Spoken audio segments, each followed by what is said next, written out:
Hello my dear students, कैसे हैं आप सब। आई होप आप सब बहुत बढ़िया होंगे। मैं प्रिंस एक बार फिर से स्वागत करता हूं आप सबका आपके अपने प्लेटफॉर्म कॉमर्स अड्डा 247 के ऊपर। और आज की इस क्लास के अंदर हमने एक बहुत ज़्यादा इंपॉर्टेंट टॉपिक डिस्कस करना है क्लास 11th इकोनॉमिक्स के पर्सपेक्टिव से। और टॉपिक का नाम है कंज्यूमर इक्विलिब्रियम। क्या होता है कंज्यूमर इक्विलिब्रियम, जानेंगे इस वीडियो के अंदर। जनरली कंज्यूमर इक्विलिब्रियम निकालने की दो अप्रोच हमारे पास होती है। एक हम यूटिलिटी एनालिसिस कहते हैं और दूसरा हमारे पास है आईसी कर्व एनालिसिस, या फिर उसे इंडिफरेंस कर्व एनालिसिस भी बोला जाता है। जानेंगे मार्शल का क्या अप्रोच था यूटिलिटी के प्रति। उन्होंने यूटिलिटी का कॉन्सेप्ट बेसिकली दिया और क्या बोला उन्होंने, और साथ में जानेंगे हिग्स का कॉन्सेप्ट जिन्होंने बेसिकली बोला और यूटिलिटी को या फिर कंज्यूमर इक्विलिब्रियम को उन्होंने बताने की कोशिश करी या फिर समझाने की कोशिश करी आईसी कर्व के बेसिस पर। आज की इस क्लास के अंदर हम लोगों ने डिस्कस करना है कंज्यूमर इक्विलिब्रियम, लेकिन कैसे यूटिलिटी एनालिसिस अप्रोच के अकॉर्डिंग, यानी कि मार्शल के अकॉर्डिंग समझने की कोशिश करेंगे, क्योंकि यूटिलिटी एनालिसिस का कॉन्सेप्ट बेसिकली मार्शल के द्वारा दिया गया था। समझेंगे इस क्लास के अंदर बहुत ज़्यादा डिटेल में। लेकिन स्टार्ट करने से पहले मैं आप लोगों को बता देना चाहता हूं, यदि आप क्लास 11th और 12th की प्रिपरेशन कर रहे हैं और आप चैनल पे पहली बार आए हैं तो चैनल को सब्सक्राइब करना मत भूलिएगा। और अगर आप लोग ये चाहते हैं कि मैं आप लोगों के लिए इकोनॉमिक्स की लाइव क्लासेस पे लेके आऊं, जहां पर मैं आप लोगों के साथ आपके doubts live face to face basis पर डिस्कस करूं, तो हमारा ऑब्जेक्टिव है कि जिस दिन हमारे सब्सक्राइबर 25,000 हो जाएंगे उस दिन से हम लोग आप लोगों के लिए इकोनॉमिक्स की लाइव क्लासेस पे लेके आएंगे। सेकेंड थिंग, बच्चों के मैसेजेस आ रहे थे कि सर ये जो आप पढ़ा रहे हैं, ये जो नोट्स हैं, ये नोट्स हमें कहाँ से मिलने वाले हैं। तो इन नोट्स के लिए मैं आप लोगों को बता देना चाहता हूँ कि अगर आप अभी तक हमारे टेलीग्राम चैनल से नहीं जुड़े हैं, जिसका लिंक डिस्क्रिप्शन में है, आप जल्दी से जाइए और चैनल को वहाँ पर जाकर सब्सक्राइब कर दीजिए, या फिर वहाँ पर आप जाकर उसकी एक्सेस ले लीजिए, ताकि आप सारे के सारे नोट्स वहाँ पर देख सके। इकोनॉमिक्स के जो भी नोट्स रहते हैं या फिर जो भी ये पीडीएफ्स रहती हैं, ये वहाँ पर पीपीटीज रहती हैं, ये पीपीटीज पीडीएफ जो भी रहती है वो सारी की सारी हम वहाँ पर आप लोगों के लिए शेयर करते हैं, वहाँ से आप इसका एक्सेस ले सकते हैं। तो चलिए स्टार्ट करते हैं consumer equilibrium utility analysis approach के अकॉर्डिंग। स्टार्ट करने से पहले मैं आप लोगों के साथ डिस्कस करना चाहूंगा कि इस टॉपिक के अंदर या फिर इस पूरे के पूरे टॉपिक को अगर मुझे कवर करना है तो मुझे इसके अंदर क्या क्या टॉपिक्स पढ़ने पड़ेंगे। तो सबसे पहले अगर मैं आप लोगों के साथ बात करूं तो इसके अंदर क्या आता है, सबसे पहले इसके अंदर बात करेंगे हम कि कंज्यूमर कौन है, जनरली कंज्यूमर कौन होता है। तो अगर मेरे प्यारे बच्चों आपने मेरी पहले की वीडियो देखी होगी तो वहां पर मैंने आपको बताया था कि जब हम माइक्रो इकोनॉमिक्स ऐसे सब्जेक्ट पढ़ते हैं तो माइक्रो इकोनॉमिक्स ऐसे सब्जेक्ट के तौर पर कंज्यूमर कौन हो सकता है। तो माइक्रो इकोनॉमिक्स के तौर पर जो कंज्यूमर है वो जनरली कौन होता है। कंज्यूमर एक इंडिविजुअल हो सकता है, एक इंडिविजुअल आपका कंज्यूमर हो सकता है। दूसरे नंबर पर अगर मैं बात करता हूं बच्चे, तो आपका group of individual, right, groups of individuals भी आपके क्या हो सकते हैं, कंज्यूमर हो सकते हैं। और थर्ड नंबर पर अगर मैं बात करता हूं तो आपके आते हैं बच्चे हाउस होल्ड्स। कौन आते हैं, हाउस होल्ड। ये आपके जनरली कंज्यूमर्स रहते हैं कंज्यूमर की डेफिनेशन के अंदर। अब ये तो सर थोड़ा सा इंपॉर्टेंट टॉपिक है, तो इसको बहुत ज़्यादा डिटेल में भी हम लोगों ने क्या करना है, समझना है। तो सबसे पहला जो टॉपिक हमने इसके अंदर समझना है वो है हमारे पास हु इज़ अ कंज्यूमर, कि कंज्यूमर कौन होता है, इसके बारे में डिटेल में समझना है। उसके बाद बात करेंगे कॉन्सेप्ट ऑफ यूटिलिटी। यूटिलिटी का कॉन्सेप्ट बेसिकली क्या कहता है, यूटिलिटी का कॉन्सेप्ट किसके द्वारा बेसिकली दिया गया था, उसके बारे में बात करेंगे।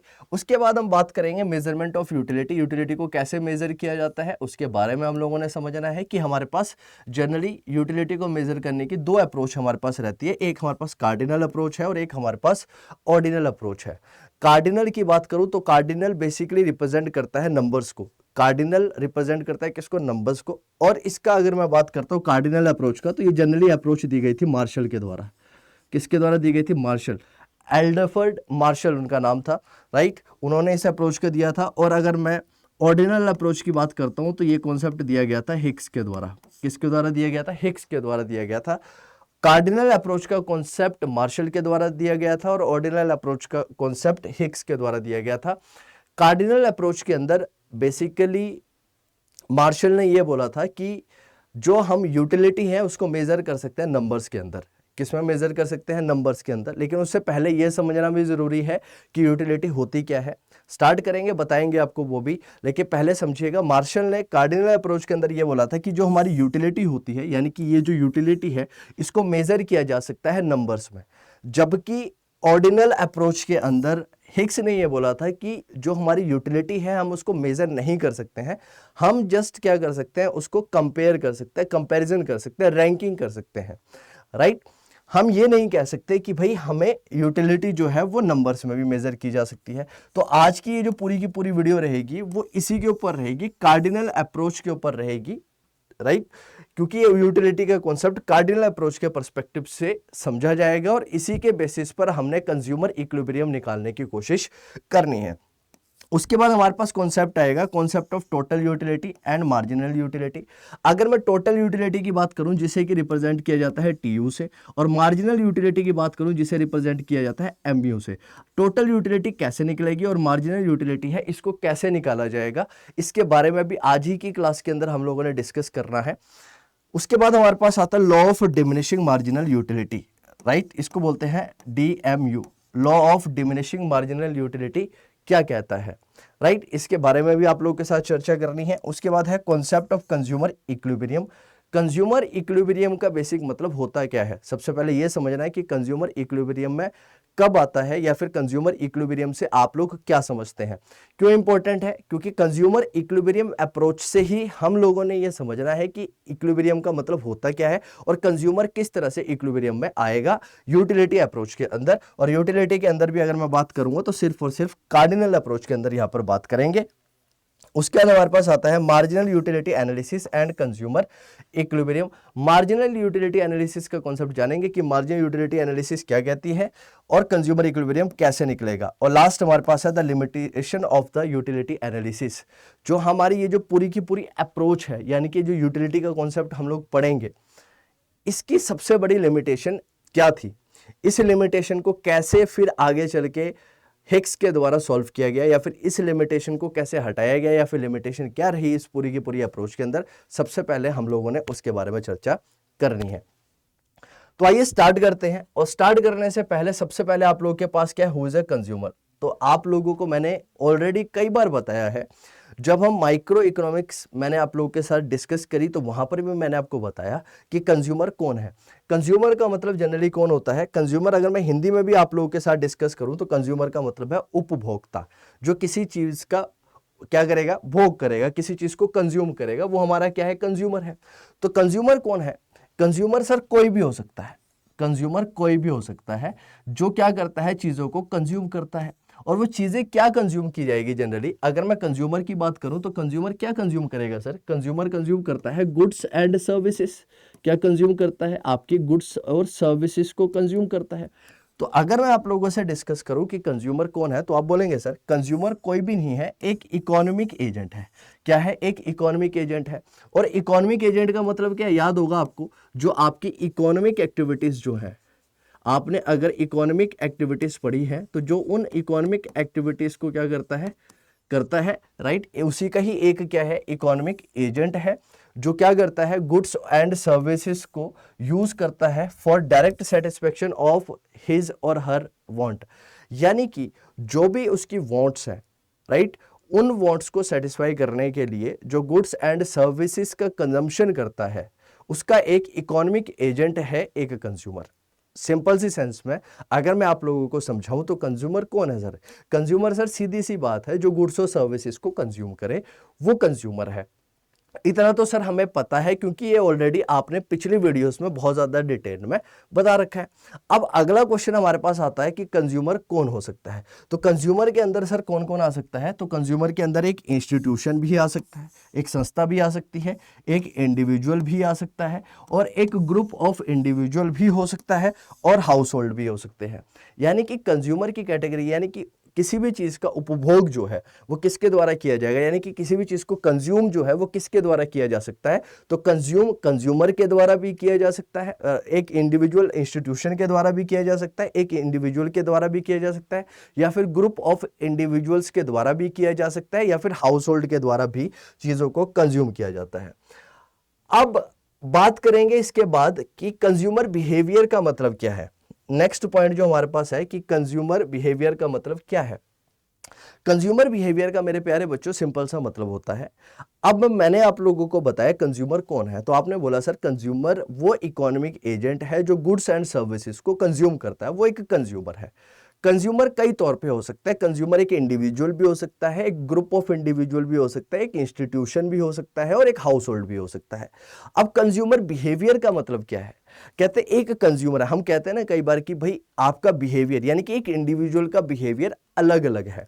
अब किसी चीज के प्रति हो सकता है कि कोई चीज एक कंज्यूमर को बहुत अच्छी लगे और वही चीज दूसरे कंज्यूमर को बहुत अच्छी ना लगे, तो उसको हम यहां पर बोलेंगे कंज्यूमर बिहेवियर। कंज्यूमर बिहेवियर का मतलब है कि कंज्यूमर अपनी इनकम को किस तरह से स्पेंड करना चाहता है गुड्स एंड सर्विसेज के ऊपर। जो किसी को बहुत अच्छी लगेगी गुड्स एंड सर्विसेज, जो गुड्स एंड सर्विसेज किसी को बहुत अच्छी लगेगी वो उसको क्या करेगा, कंज्यूम करेगा, और जो उसको अच्छी नहीं लगेगी वो उसको कंज्यूम नहीं करेगा। क्या नहीं करेगा सर, कंज्यूम। तो कंज्यूमर बिहेवियर का मतलब क्या निकल कर आया कि कंज्यूमर बिहेवियर का मतलब है कि एक कंज्यूमर अपनी इनकम को किस तरह से स्पेंड करना चाहता है, राइट। अब अगर मैं बात करता हूं, अब वो ऐसा क्यों करना चाहेगा, वो इसलिए करना चाहेगा ताकि वो जब किसी भी कमोडिटी को कंज्यूम करे तो उससे उसको बहुत ज़्यादा सेटिस्फेक्शन मिले। क्योंकि हो सकता है एक गुड्स एंड सर्विसेज जो एक इंडिविजुअल कंज्यूमर को ज़्यादा सेटिस्फेक्शन दे, वही गुड्स एंड सर्विसेज दूसरे कंज्यूमर को शायद उतनी ज़्यादा सेटिस्फेक्शन ना दे। क्यों, क्योंकि उसके टेस्ट एंड प्रेफरेंसेस अलग हो सकते हैं, कि भाई उसका जो टेस्ट एंड प्रेफरेंसेस है वो दूसरे कंज्यूमर के मुकाबले क्या है, अलग है। तो हर किसी का जो बिहेवियर है या फिर हर किसी का जो इनकम स्पेंड करने का तरीका है वो क्या करता है, वेरी करता है, अलग अलग है, वो बताता है आपका कंज्यूमर बिहेवियर। कंज्यूमर बिहेवियर के अंदर ये बोला जाता है कि क्या तरीके हैं, क्या वेस हैं जिसके थ्रू कंज्यूमर जो है वह अपनी इनकम स्पेंड करने के ऊपर प्रभावित होता है कि भाई मुझे इन चीज़ों के ऊपर अपनी इनकम को स्पेंड करना चाहिए। अब जनरली जब वो किसी भी गुड्स के ऊपर, यहां पर ये बोला गया है कि जब वो किसी भी गुड्स के ऊपर वो पैसा स्पेंड करेगा तो उसको क्या मिलेगी, उसको यूटिलिटी मिलेगी। क्या मिलेगी, यूटिलिटी मिलेगी। अब ये वर्ड यहां पर निकल कर आया है यूटिलिटी। इसका मतलब क्या है कि यूटिलिटी का मतलब क्या होता है। अगर मैं आपको सिंपल सी सेंस में समझाऊं कि यूटिलिटी क्या है, तो आप बोलेंगे wants satisfying power of a commodity, कि एक कमोडिटी मुझे यानी कि एक कस्टमर को, एक कंज्यूमर को कितने बेहतर तरीके से सेटिस्फाई कर रही है। जो गुड्स एक कंज्यूमर को ज्यादा सेटिस्फाई करेगी उस गुड्स से डिराइव्ड होने वाली यूटिलिटी उस कंज्यूमर के लिए ज्यादा रहेगी as compare to the consumer जिसको वहां से कम सेटिस्फेक्शन मिल रही है, राइट। तो उसी के बेसिस पर वो अपने एक्सपेंडिचर भी करता है, वही बात यहां पर बोली गई है। अगर मैं कंज्यूमर बिहेवियर की बात करूं मेरे प्यारे बच्चों, तो क्या कहता है, consumer behaviour refers to the way in which the consumer spend their income, कि एक कंज्यूमर अपनी इनकम को कैसे स्पेंड करता है उसके तरीके को बताया जाता है कंज्यूमर बिहेवियर के अंदर। ऐसा क्यों है, बिकॉज द कंज्यूमर डिराइव्स और get utility from his expenditure, क्योंकि जब वो पैसा खर्च करेगा किसी भी चीज के प्रति, ध्यान से समझो, जब वो किसी भी चीज के प्रति पैसा खर्च करेगा तो वहां से उसको क्या मिलेगी बच्चे, सेटिस्फेक्शन मिलेगी, और सेटिस्फेक्शन मिलनी चाहिए। और वो गुड्स उसको कितना ज्यादा सेटिस्फाई करेगी उसी को ही बोला जाता है क्या, यूटिलिटी। आगे देखिएगा, the consumer try to maximise his utility with the given income and general prices of the goods and services. अब मेरे प्यारे बच्चों यहां पर दो चीजें बहुत ज्यादा ध्यान रखना। जब मैं यूटिलिटी की बात करूंगा ना, तो यूटिलिटी का मतलब क्या है कि यहां पर कंज्यूमर अपनी सेटिस्फेक्शन को मैक्सिमाइज करना चाहेगा अपने दी गई इनकम के साथ, जो इनकम उसके पास है और जो प्राइसेस हैं गुड्स के। ध्यान से समझ लो, दो चीजें बहुत ज्यादा इंपॉर्टेंट है यहां पर। सबसे पहली बात अगर मैं आप लोगों के साथ करूं तो सबसे पहली चीज यहां पर क्या इंपॉर्टेंट है, the income of the consumer, और सेकंड जो कमोडिटी के गिवन प्राइसेस हैं, जो given prices of the commodity रहेंगे उनके साथ वो अपने आप को क्या करना चाहेगा, given prices of the goods and services के साथ वो अपने आप को क्या करना चाहेगा, सेटिस्फाई करना चाहेगा, मैक्सिमम सेटिस्फेक्शन इसके अंदर गेन करना चाहेगा। तो आई होप आपको समझ में आया होगा कंज्यूमर बिहेवियर का मतलब क्या है। तो कंज्यूमर बिहेवियर सीधा सा मतलब और सीधी सी सेंस में सिर्फ और सिर्फ इतनी सी बात है कि कंज्यूमर किस तरह से अपनी इनकम को खर्च करना चाहता है गुड्स एंड सर्विसेज के ऊपर, ताकि वो उससे से ज्यादा सेटिस्फेक्शन को डिराइव कर सके। और उसी सेटिस्फेक्शन को क्या बोला गया, यूटिलिटी बोला गया। तो यूटिलिटी बेसिकली क्या है, तो utility basically want satisfying power of a commodity है, और ये हर एक इंडिविजुअल टू इंडिविजुअल वेरी कर सकती है। कोई एक इंडिविजुअल एक दी गई गुड्स एंड सर्विसेज से ज्यादा सेटिस्फाई हो सकता है, और दूसरा इंडिविजुअल उसी गुड्स एंड सर्विसेज से कम सेटिस्फाई हो सकता है। तो वो किस तरह से अपने एक्सपेंडिचर करेगा या फिर अपनी इनकम को खर्च करना चाहेगा गिवन प्राइसेस ऑफ गुड्स और सर्विसेज के साथ, ताकि वो अपने आप को ज्यादा सेटिस्फाई कर सके, उसी को बोला गया यहां पर कंज्यूमर बिहेवियर। अब इंपॉर्टेंट पॉइंट यहां पर आ गया आपका कॉन्सेप्ट ऑफ यूटिलिटी। यूटिलिटी का मतलब क्या है? यूटिलिटी का मतलब कुछ इस तरह से मेरे प्यारे बच्चों, ध्यान से समझो। यूटिलिटी का मतलब है सेटिस्फेक्शन। यूटिलिटी सिंपल सी सेंस में क्या बताती है, यूटिलिटी बोलती है कि भाई मेरा मतलब सिर्फ इतना सा है कि सेटिस्फेक्शन। क्या मतलब है? सेटिस्फेक्शन। अब ये सेटिस्फेक्शन क्या है सर? यूटिलिटी का मतलब है सेटिस्फेक्शन, कितनी संतुष्टि मिलेगी, राइट? कितनी संतुष्टि मिलने वाली है एक कंज्यूमर को जब वो गुड्स और सर्विसेज को कंज्यूम करता है, राइट? अब मैं सिंपल सी सेंस में समझो। अब मुझे मान लो बेटा, एक हाथ में मेरे ऑरेंज है, एक हाथ में मेरे एप्पल है, एक हाथ में ऑरेंज, एक हाथ में एप्पल। मुझे ऑरेंज ज्यादा पसंद है, राइट? मुझे एप्पल ज्यादा पसंद है, ऑरेंज कम पसंद है, राइट? यहां पर मान लो एप्पल है, यहां पर ऑरेंज है। मुझे एप्पल जो है वो ज्यादा पसंद है, लेकिन ऑरेंज कम पसंद है। तो मुझे एप्पल से ज्यादा सेटिस्फेक्शन मिलेगी as compare to the orange. तो मैं ये कह सकता हूं कि एप्पल से मुझे ज्यादा यूटिलिटी मिलती है। अगर मैं एप्पल को कंज्यूम करूंगा तो मुझे ज्यादा यूटिलिटी मिलेगी, ज्यादा सेटिस्फेक्शन मिलेगी एज कंपेयर टू अगर मैं ऑरेंज को यूटिलाइज करता हूं या फिर ऑरेंज को कंज्यूम करता हूं। सेम सेंस पर हो सकता है कि एक और पर्सन है, उन्हें ऑरेंज से ज्यादा सेटिस्फेक्शन मिलती हो, और जब उन पर्सन को ऑरेंज से ज्यादा सेटिस्फेक्शन मिलेगी तो वो अपनी इनकम को ज्यादा स्पेंड करना चाहेंगे किसके ऊपर? ऑरेंजेस के ऊपर। वहीं पर अगर मैं अपनी बात करूं तो मैं अपनी इनकम को given prices of goods and services पर ज्यादा स्पेंड करना चाहूंगा एप्पल की कंजम्पशन के ऊपर रादर देन ऑरेंज, क्योंकि मुझे वहां से जो डिराइव्ड होने वाली सेटिस्फेक्शन है वो ज्यादा मिलने वाली है as compare to the orange. देखिए, अब यूटिलिटी का मतलब क्या है? तो यूटिलिटी बेसिकली रेफर करती है सेटिस्फेक्शन। क्या है बच्चों, यहां पर ध्यान से समझ लो, यही वर्ड इंपॉर्टेंट है। वो क्या है? सेटिस्फेक्शन। जो कहां से डिराइव्ड होती है? That is derived from the consumption of a commodity. एक कमोडिटी को कंज्यूम करने के बाद जो मुझे सेटिस्फेक्शन मिले उसको मैंने क्या बोला? यूटिलिटी। क्या बोला मैंने? यूटिलिटी। दूसरी बात मैं ये बोलता हूं, सिंपल सी सेंस में मैं ये बोलता हूं कि it is the want satisfying power of the commodity. जो मेरी वांट है उस वांट्स को कितना सेटिस्फाई कर रही है, मेरी जरूरत को कितना ज्यादा सेटिस्फाई कर रही है, उसको बोलते हैं हम लोग यूटिलिटी। अब यहां पर ही कॉन्सेप्ट आता है बेटा। तो यहां पर क्या बोला गया, एक हमारे पास एक इकोनॉमिस्ट थे, उनका नाम था मार्शल। क्या नाम था उनका? मार्शल। मार्शल ने बोला कि ये जो सेटिस्फेक्शन हमें किसी भी कमोडिटी से मिलती है, यानी कि मैंने एप्पल का एग्जांपल दिया और ऑरेंज का एग्जांपल दिया। अब यानी कि मैं, जिसे कि एप्पल बहुत ज्यादा पसंद है, जब मैं एप्पल्स को कंज्यूम करूंगा तो इससे मिलने वाली जो मुझे सेटिस्फेक्शन है, इस सेटिस्फेक्शन को मैं नंबर्स में मेजर कर सकता हूं।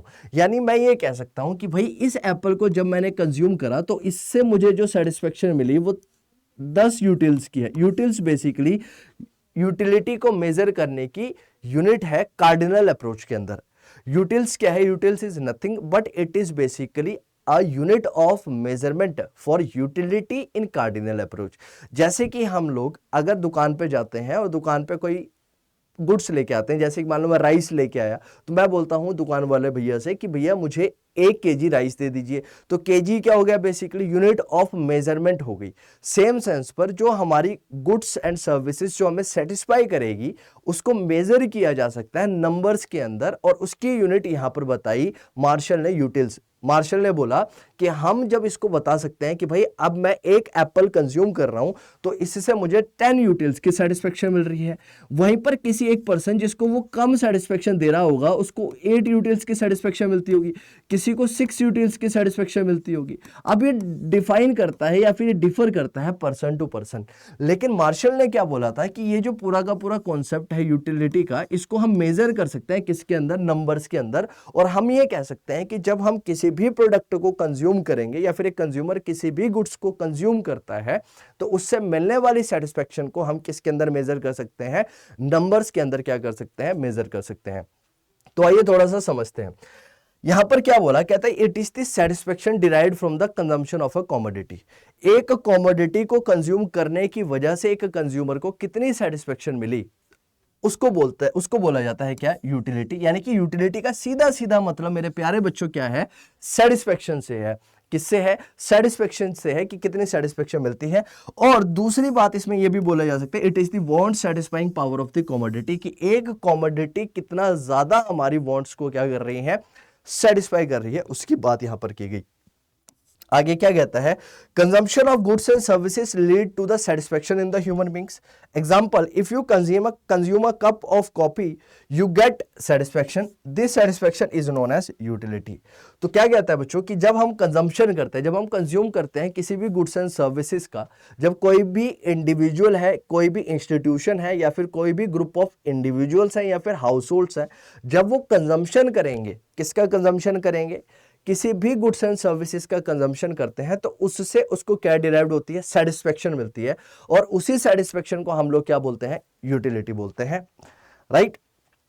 तो मैंने आपको बताया कि जो मार्शल थे उन्होंने क्या बोला था कि ये जो यूटिलिटी है इसको हम किस में मेजर कर सकते हैं, नंबर्स के अंदर मेजर कर सकते हैं। वहीं पर मार्शल ने क्या बोला था, मार्शल के अलावा जो दूसरे हमारे इकोनॉमिस्ट थे जिनका नाम था हिक्स, उन्होंने बोला कि यूनिट, जैसे कि अगर हम किसी भी कमोडिटी को, कहता सर आप खुद सोच के देखिए, उन्होंने एक सिंपल सा लॉजिक बताया और उन्होंने बोला कि सर आप खुद सोच के देखिए, अगर आप किसी भी कमोडिटी को कंज्यूम करते हैं तो आप कैसे बोल सकते हैं कि भाई मुझे इससे 10 यूटिल्स की सेटिस्फेक्शन मिली या 20 यूटिल की मिली या 100 यूटिल्स की मिली या 1000 यूटिल्स की मिली, ये कोई डिफाइंड पैरामीटर ही नहीं है, कहता है।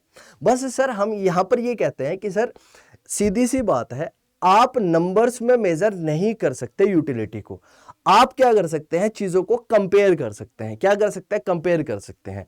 जैसे कि मैंने अपना एग्जांपल दिया, मैंने बोला एक हाथ में मेरे एप्पल है, दूसरे हाथ में मेरा ऑरेंज है, क्योंकि मुझे एप्पल ज्यादा सेटिस्फाई करता है as compare to the orange, तो मैं ये कह सकता हूं कि मुझे एप्पल से जो मुझे मिलने वाली सेटिस्फेक्शन है वो ज्यादा है as compare to the orange, क्योंकि मुझे एप्पल ज्यादा अच्छा लगता है, तो मैं एप्पल के ऊपर ज्यादा इनकम स्पेंड करना चाहूंगा गिवन प्राइसेस के ऊपर, rather than spending my income on oranges. सीधा सा कॉन्सेप्ट है। तो इन्होंने बोला आप प्रेफर कर सकते कि भैया मेरी पहली प्रेफरेंस एप्पल रहेगी और दूसरी प्रेफरेंस मेरे को ऑरेंजेस की रहेगी, क्योंकि मुझे एप्पल से ज्यादा सेटिस्फेक्शन मिलती है, ऐसा बोला हिक्स ने। जबकि मार्शल ने क्या बोला कि भाई आप जो भी सेटिस्फेक्शन, जो भी चीज आप कंज्यूम कर रहे हैं, उससे मिलने वाली जो सेटिस्फेक्शन आपकी है उसको आप बता सकते हैं नंबर्स के अंदर।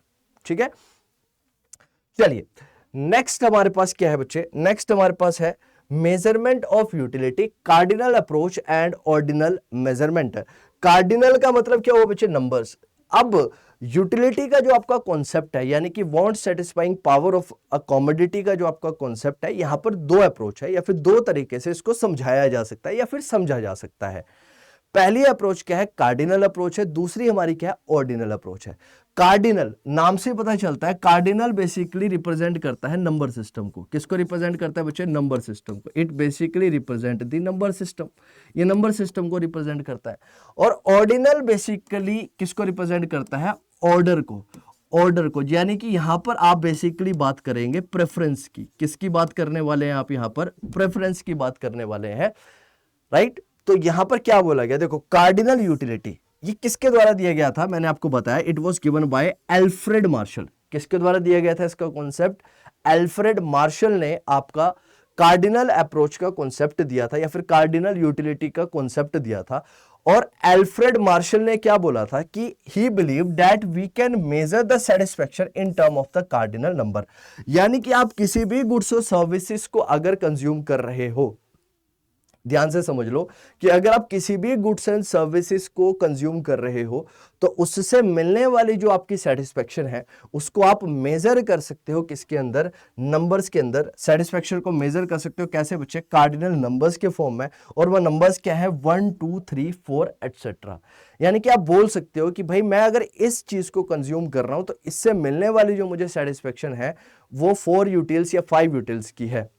Then the standard unit for measurement used by Marshall to measure utility is called utils। मैंने आपको ऑलरेडी बताया कि इन्होंने जो ये मैंने बोला कि भाई इससे जो मुझे सेटिस्फेक्शन मिल रही है उसको मैं मेजर कर सकता हूं किससे, यूटिल्स। यूनिट बना दिया कि यूटिल्स, उसको किस में मेजर किया जाएगा, यूटिल्स में किया जाएगा। तो यहां पर क्या बोला कि जो स्टैंडर्ड यूनिट है मेजरमेंट की मार्शल के द्वारा वो क्या है, यूटिलिटी को, उसको बोला गया यूटिल्स। यानी कि अगर मैं एक बोलूं कि भाई अगर मुझे एप्पल्स जो हैं वो ज्यादा सेटिस्फाई करते हैं एज कंपेयर टू ऑरेंज, मुझे एप्पल से ज्यादा सेटिस्फेक्शन मिलती है ऑरेंज के मुकाबले, तो मैं ये बोल सकता हूं कि एप्पल से अगर मुझे 10 यूटिल्स की सेटिस्फेक्शन मिल रही है तो यहां से मुझे 6 यूटिल्स की सेटिस्फेक्शन मिलती है, 6 यूटिल्स की सेटिस्फेक्शन मिलती है। लेकिन इन्होंने इनके जो अपोजिट इकोनॉमिस्ट थे जिनका नाम था हिक्स, उन्होंने बेसिकली क्या बोला कि सर ये जो नंबर है आपने 10 नंबर बोले या फिर 6 नंबर बोले, ये आपने कैसे बताया। अब कोई पर्सन आए जिसको बहुत ज्यादा सेटिस्फेक्शन मिल रही है एप्पल कंजम्पशन से, अब मान लो किसी को बहुत ज्यादा एप्पल पसंद है, वो बोल रहा है मुझे इससे 1000 यूटिल्स की सेटिस्फेक्शन मिल रही है या 2000 यूटिल्स की सेटिस्फेक्शन मिलती है, तो कोई हमारे पास आइडियल मेजरमेंट की यूनिट हमारे पास ऐसा सच नहीं है। सर हम किसी भी चीज को अगर कंज्यूम करते हैं, हिक्स ने बोला कि हम किसी भी चीज को अगर कंज्यूम करते हैं तो सर हम उसको बेसिकली क्या कर सकते हैं, कंपेयर कर सकते हैं कि भाई दिए गए ऑप्शंस के अंदर जो सबसे बेहतरीन ऑप्शन है वो मेरे लिए ये है और उसके बाद मेरे लिए ये है। और वो प्रेफरेंस हर एक इंडिविजुअल की अलग अलग हो सकती है क्योंकि हर एक इंडिविजुअल का टेस्ट एंड प्रेफरेंसेस अलग अलग है। और जब हर एक इंडिविजुअल का टेस्ट एंड प्रेफरेंसेस अलग अलग है तो वो अपनी इनकम को भी उसी हिसाब से खर्च करना चाहेगा उसके ऊपर। ये सुनो, यही बात बोलेगी। देखिए यहां पर क्या बोला गया, when you consume a cup of coffee, जैसे मैंने एग्जांपल दिया कि आप एक कप ऑफ कॉफी को क्या कर रहे हैं, कंज्यूम कर रहे हैं, तो आप एक्सप्रेस कर रहे हैं अपनी सेटिस्फेक्शन को इक्वल टू 5 यूटिल्स और 7 यूटिल्स। यानी कि आप बता रहे हैं कि सर मैंने एक, सपोज करो मैं आपके सामने हूं, आपका टीचर, मैं कॉफी पी रहा हूं, मैं आपसे कॉफी पी रहा हूं, अब आप मेरे पास आए और आपने मुझे बोला कि सर आप ये जो कॉफी पी रहे हैं इससे आपको कितनी सेटिस्फेक्शन मिली, तो मैंने बोला आपको 5 यूटिल्स की। आपने बोला सर क्या 5 यूटिल्स, मैंने बोला सर 7 यूटिल्स की। आपने बोला सर ये 7 यूटिल, आप ये नंबर्स में कैसे काउंट कर रहे हो सर, कोई रीजन तो बताओ, कैसे ये 7 8 9 10 कैसे आया है, ये क्या कॉन्सेप्ट है सर ये, राइट। तो ये बात बोलेगी और इसी को बोला गया बच्चे क्या, कार्डिनल मेजरमेंट ऑफ यूटिलिटी। और इसी अप्रोच को क्या बोला गया, cardinal measurement of utility. Simple सी सेंस में यहां पर यह बोला गया कि भाई what satisfying power of the commodity is known as utility, कि जो हमारी कॉमोडिटी कितना हमें सेटिस्फाई कर रही है उसको हम बोलेंगे यूटिलिटी, राइट। कितनी सेटिस्फेक्शन एक कॉमोडिटी को कंज्यूम करके हमें हो रही है वो हमारी यूटिलिटी है, उसको मेजर किया जाता है एक यूनिट में जिसको बोला गया यूटिल्स। क्या बोला गया जिसे, यूटिल्स, ठीक है ना। तो इसी अप्रोच को हम क्या बोलते हैं, कार्डिनल मेजरमेंट ऑफ यूटिलिटी बोलते हैं। क्या बोलते हैं हम लोग, कार्डिनल यूटिलिटी ऑफ मेजरमेंट बोलते हैं, राइट। लेकिन इनके अपोजिट कौन है हमारे पास, हिक्स आ गए भैया। एक नए इकोनॉमिस्ट आए हमारे पास मार्केट में जिनका नाम हमने क्या रखा, हिक्स नाम रखा हमने उनका नाम क्या रखा, उनका नाम ही हिक्स था। देखिए अब हिक्स भाई साहब ने क्या बोला, Hicks believe that satisfaction can only B ranked ordinal. Ordinal का मतलब क्या, ऑर्डर का मतलब क्या, सीक्वेंस में। जैसे कि आपके एनसीईआरटी के अंदर चैप्टर्स हैं तो चैप्टर्स को सीक्वेंस के अंदर बताया गया है कि पहले ये चैप्टर पढ़ेंगे आप लोग, फिर ये चैप्टर पढ़ेंगे। ऐसा नहीं है कि पहला चौथा चैप्टर आपको पढ़ा दिया फिर 5वां चैप्टर आपको पढ़ने के लिए बोला, है ना। तो यहां पर भी इन्होंने ये बोला कि जो भी आपकी सेटिस्फेक्शन है उस सेटिस्फेक्शन को सिर्फ और सिर्फ रैंक किया जा सकता है हाई और लो के फॉर्म में। जैसे कि मैंने अपना एग्जांपल दिया तो मैंने आपको बोला कि मुझे एप्पल ज्यादा सेटिस्फाई करता है एज कंपेयर टू ऑरेंज। क्या करता है, एज कंपेयर टू ऑरेंज। तो मैं ये बोलूंगा कि मेरे लिए जो सेटिस्फेक्शन का जो मतलब है वो एप्पल पहले है और ऑरेंज मेरे लिए वो सेकंड नंबर पर है। यहां पर क्या है, एप्पल मेरे लिए हाई है, यानी कि इसकी जो प्रेफरेंस है, इसकी जो रैंकिंग है एप्पल की, वो मेरे लिए क्या रहेगी, हाई है as compare to the orange, जिसकी रैंकिंग मैं क्या करने वाला हूं, लो देने वाला हूं, या फिर जिसकी रैंकिंग जो है वो लो रहने वाली है। इन्होंने एक चीज और बोली, that it can not be expressed in terms of unit. आप इसको यूनिट के तौर पर या फिर यूटिल्स के फॉर्म में नहीं दिखा सकते हो, यानी कि आप नंबर्स के अंदर मेजर नहीं कर सकते हो। और इनकी बात मुझे सही भी लगती है, क्योंकि भाई ये तो बिल्कुल सही बात है। उन्होंने तो सीधी सी बात एक बोली कि भैया आप नंबर्स में बता दो कि आप किसी भी चीज को कंज्यूम कर रहे हो, तो आप उसको बोल दो कि भैया मुझे इससे इतनी यूटिलिटी मिल रही है, इतना सेटिस्फेक्शन मिल रहा है। लेकिन इन्होंने बोला कि भैया ऐसा थोड़ी होता है, आप ऐसे बता ही नहीं सकते, कहता है कि किससे कितने यूनिट की सेटिस्फेक्शन मिल रही है। आप बस सर कंपेयर कर सकते हो। आपके पास अगर दिए गए ऑप्शन है, आपके पास 4-5 ऑप्शन है, उन 4-5 ऑप्शन में से जो बेहतरीन ऑप्शन आपको लगता है या फिर आप जिससे ज्यादा संतुष्ट होते हैं, आप उसको रैंक कर सकते हैं कि भैया इसे खाकर मुझे ज्यादा मजा आया, उसके बाद मुझे इसे खाकर आया, और उसके बाद मुझे इसे खाकर मजा आया। यहां पर यह अप्रोच बोली गई है। जैसे कि यहां पर बोला गया कि we can only say that a cup of coffee gives me a greater satisfaction than a cup of tea. इसका मतलब सीधी सी बात है, ये जो पर्सन है, इन पर्सन को कॉफी ज्यादा पसंद है as compare to the tea, इसीलिए इनको कॉफी से ज्यादा सेटिस्फेक्शन मिली और टी से कम सेटिस्फेक्शन मिली। और जब जाहिर सी बात है, जो जिस पर्सन को जो चीजें पसंद हो, जिसके टेस्ट एंड प्रेफरेंस के अकॉर्डिंग उसको अगर चीजें मिले, तो भैया उसको उससे डिराइव्ड होने वाली सेटिस्फेक्शन भी ज्यादा होगी as compare to the person जिसको उसको डिराइव्ड उससे मिलती जुलती सेटिस्फेक्शन वाली चीजें ना मिले। तो वही बात यहां पर बोली गई। तो मैं यहां पर कहता है रैंकिंग दे सकता हूं कि एक कॉफी मुझे ज्यादा सेटिस्फाई करेगी as compare to the tea, लेकिन मैं ये नहीं कह सकता कि कॉफी से मुझे 10 यूटिल्स की सेटिस्फेक्शन मिलती है और टी से मुझे 6 यूटिल्स की सेटिस्फेक्शन मिलती है। You cannot say that coffee gives you 5 units of utility and cup of tea gives you, right? Cup of tea gives you 3 utils of satisfaction. कहते हैं आप ऐसे नहीं बोल सकते, आप ऐसे बोल सकते हो कि भैया इसके मुकाबले मुझे ये ज्यादा सेटिस्फाई करता है। आप ऑर्डर कर सकते हो, आप प्रेफरेंस कर सकते हो, आप रेटिंग दे सकते हो, लेकिन आप कभी ये नहीं कह सकते कि भैया अगर मुझे चाय से कॉफी से मुझे अगर 7 यूटिल्स की सेटिस्फेक्शन मिलती है, तो मुझे कॉफी से या फिर टी से 3 यूटिल्स की सेटिस्फेक्शन मिलती है। आप ऐसा नहीं कह सकते। ऐसा बोला गया किसके द्वारा? हिक्स के द्वारा ऐसे बोला गया। Now let us try to understand the features of utility, right? Utility के क्या फीचर्स हैं, ठीक है? आइए, तो सबसे पहले अगर मैं आप लोगों से फीचर्स की बात करूं, राइट? फीचर्स का मतलब एक किस्म से होता है उसकी विशेषता, राइट? प्रॉपर्टीज। आप कह सकते हैं कि what are the basic features और प्रॉपर्टीज ऑफ यूटिलिटी। सबसे पहले, utility is a function of intensity of want, right? सीधी सी बात है, कहता है utility is the function of intensity of want.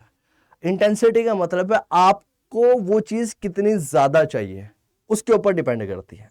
कहते हैं ना, किसी चीज, कोई चीज हमें बहुत ज्यादा पसंद होती है और हमें वो चीज हमें मिल नहीं रही है, लेकिन हमें वो सडनली किसी भी तरह से वो चीज मिल जाए, राइट? तो हमें उससे मिलने वाली जो सेटिस्फेक्शन होगी वो ज्यादा होगी। कहता है, सीधा सा कॉन्सेप्ट ऐसा समझो, यूटिलिटी कहता कुछ भी नहीं है, ये इंटेंसिटी ऑफ वांट है कि कितना ज्यादा इंटेंस तरीके से आपको वो चीज चाहिए। अब मान लो मेरे पास मोबाइल फोन नहीं है और मैं बहुत टाइम से सोच रहा हूँ काश मेरे पास एक मोबाइल फोन होता।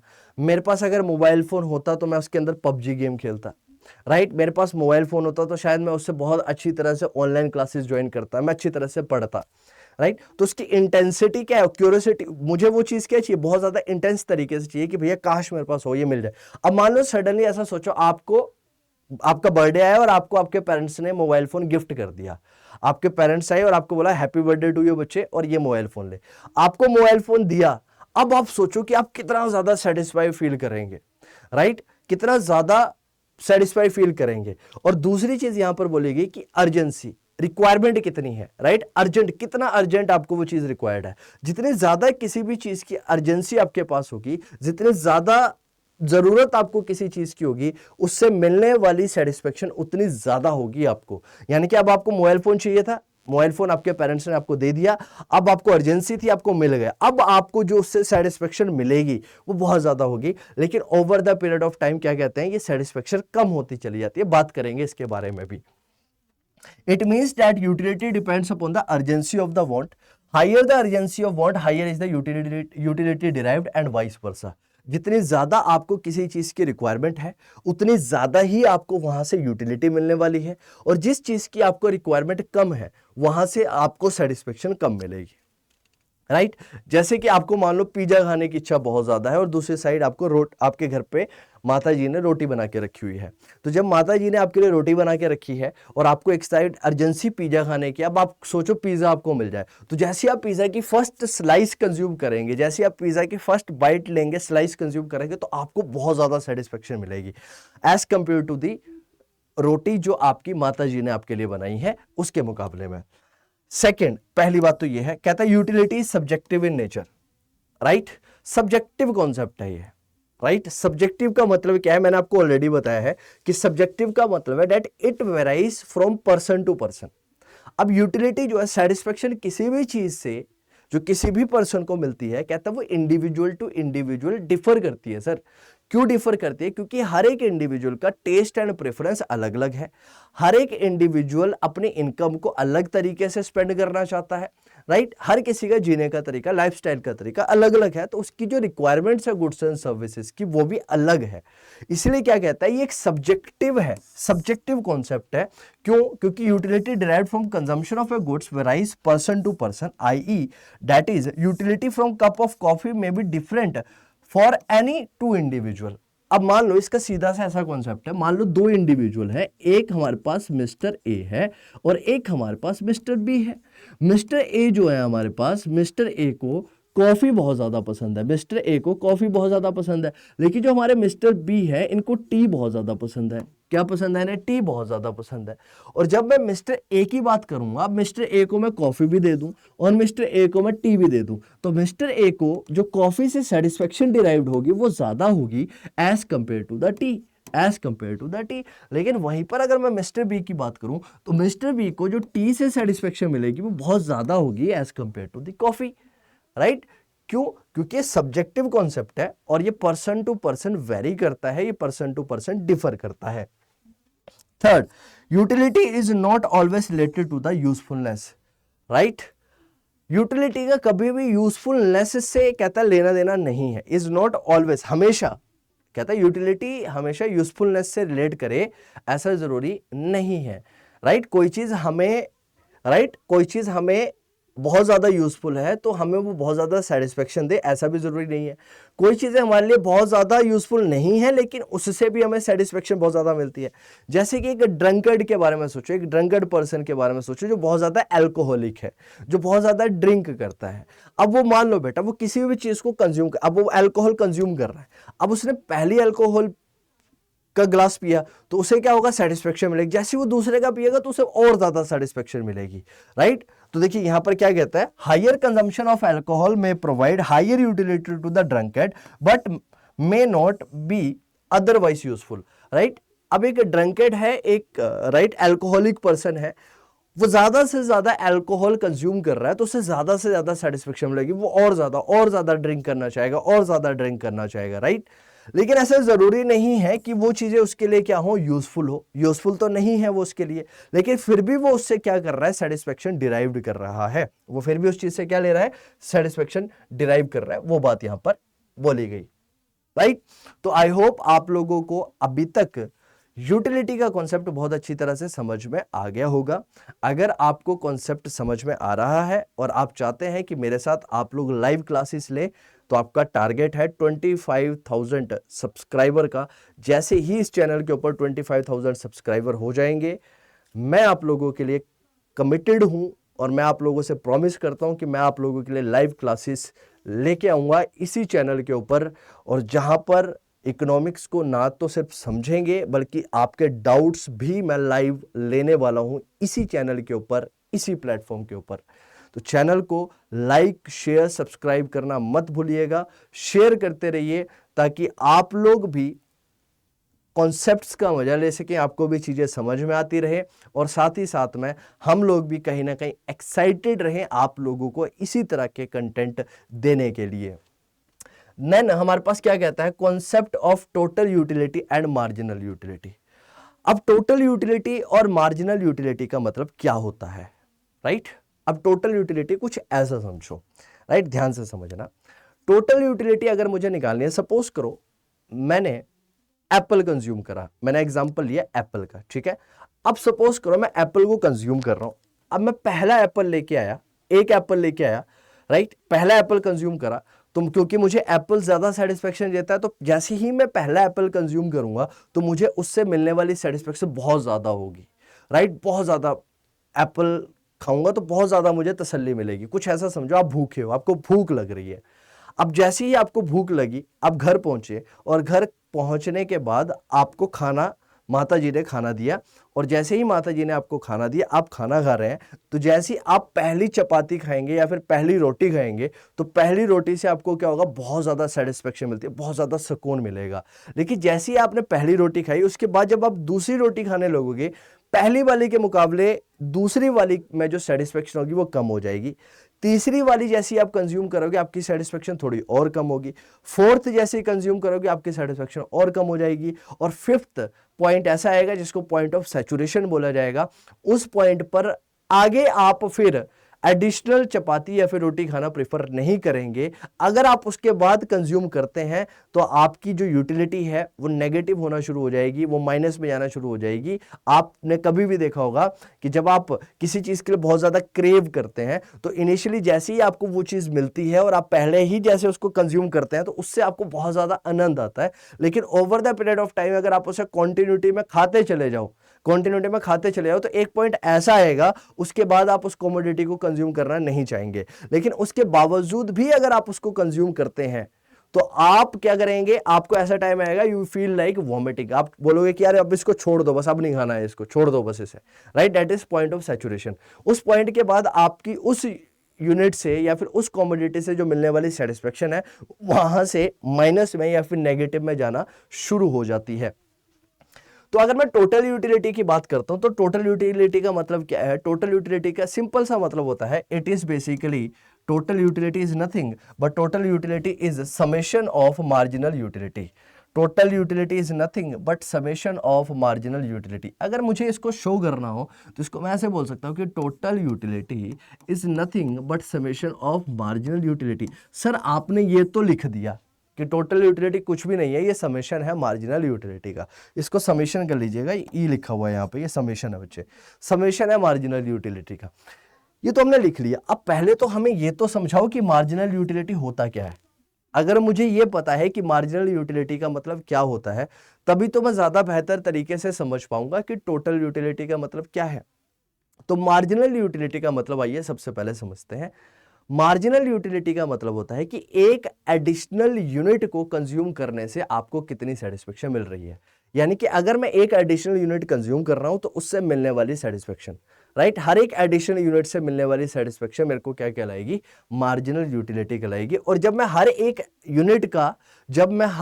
यूनिट की जो मिलने वाली सेटिस्फेक्शन है उसको जोड़ दूंगा तो मेरी टोटल यूटिलिटी आ जाएगी। देखिए, तो अगर मैं कहता हूं टोटल यूटिलिटी, इसको एग्जांपल के साथ भी समझेंगे तब आप बहुत ज्यादा अच्छी तरह से समझ पाएंगे। तो अगर मैं बोलूं टोटल यूटिलिटी क्या है, तो मैंने बोला कि total utility is the basically the sum total of the utility derived from the consumption of all the unit of commodity. यानी कि सारी की सारी यूनिट से जो भी मुझे सेटिस्फेक्शन मिल रही है, सारी की सारी यूनिट से जो भी मुझे सेटिस्फेक्शन मिल रही है, अगर मैं उसको जोड़ दूं तो मुझे क्या मिलेगी बेटा? तो मुझे क्या मिलेगी? टोटल यूटिलिटी मिलेगी। क्या मिलेगी? टोटल यूटिलिटी मिलेगी। आइए एग्जांपल के तौर पर मैं आपको समझाता हूं। जैसे कि आप ऐसे समझिए, आप इसको कुछ इस तरह से समझिए कि हमारे पास यूनिट्स है, राइट, और यहां पर हमारे पास सेटिस्फेक्शन है। अब मान लो बेटा मैंने टोटल यूनिट कंज्यूम करी, पहली यूनिट कंज्यूम करी, उससे मुझे सेटिस्फेक्शन मिली 10। दूसरी यूनिट कंज्यूम करी तो मुझे उससे सेटिस्फेक्शन मिली 8। थर्ड यूनिट कंज्यूम करी, मुझे उससे सेटिस्फेक्शन मिली 6। और फोर्थ यूनिट मैंने कंज्यूम करी, उससे मुझे सेटिस्फेक्शन मिली 4। तो अब मैं यहां पर आपसे बोलूं कि टोटल यूटिलिटी कितनी है? टोटल यूटिलिटी कितनी होगी? तो टोटल यूटिलिटी होगी बच्चे 10 + 8 18, 18 + 6 24, 24 + 4 28। तो ये मेरी टोटल, ये हमारी टोटल यूटिलिटी है, जिसको कितनी हुई टोटल यूटिलिटी? 28 यूटिल्स की। कितनी यूटिलिटी निकल कर आई यहाँ पर? 28 यूटिल्स की यूटिलिटी यहाँ पर आप लोगों की निकल कर आई। तो इसी को ही बोला गया यहाँ पर क्या बच्चे? Total utility. क्या बोला गया यहाँ पर? Total utility, right. अब ध्यान से समझो क्या कहता है, total utility is the sum total of the utility derived from the consumption of all the unit of the commodity, कि सारी की सारी यूनिट्स को कंज्यूम करके मुझे कितनी सेटिस्फेक्शन मिल रही है वो मेरी क्या कहलाती है, टोटल यूटिलिटी कहलाती है। एग्जांपल के तौर पर मैंने यहां पर लिखा है, जैसे कि suppose 3 unit of the commodity are consumed, एक कमोडिटी है उसकी 3 यूनिट कंज्यूम करी।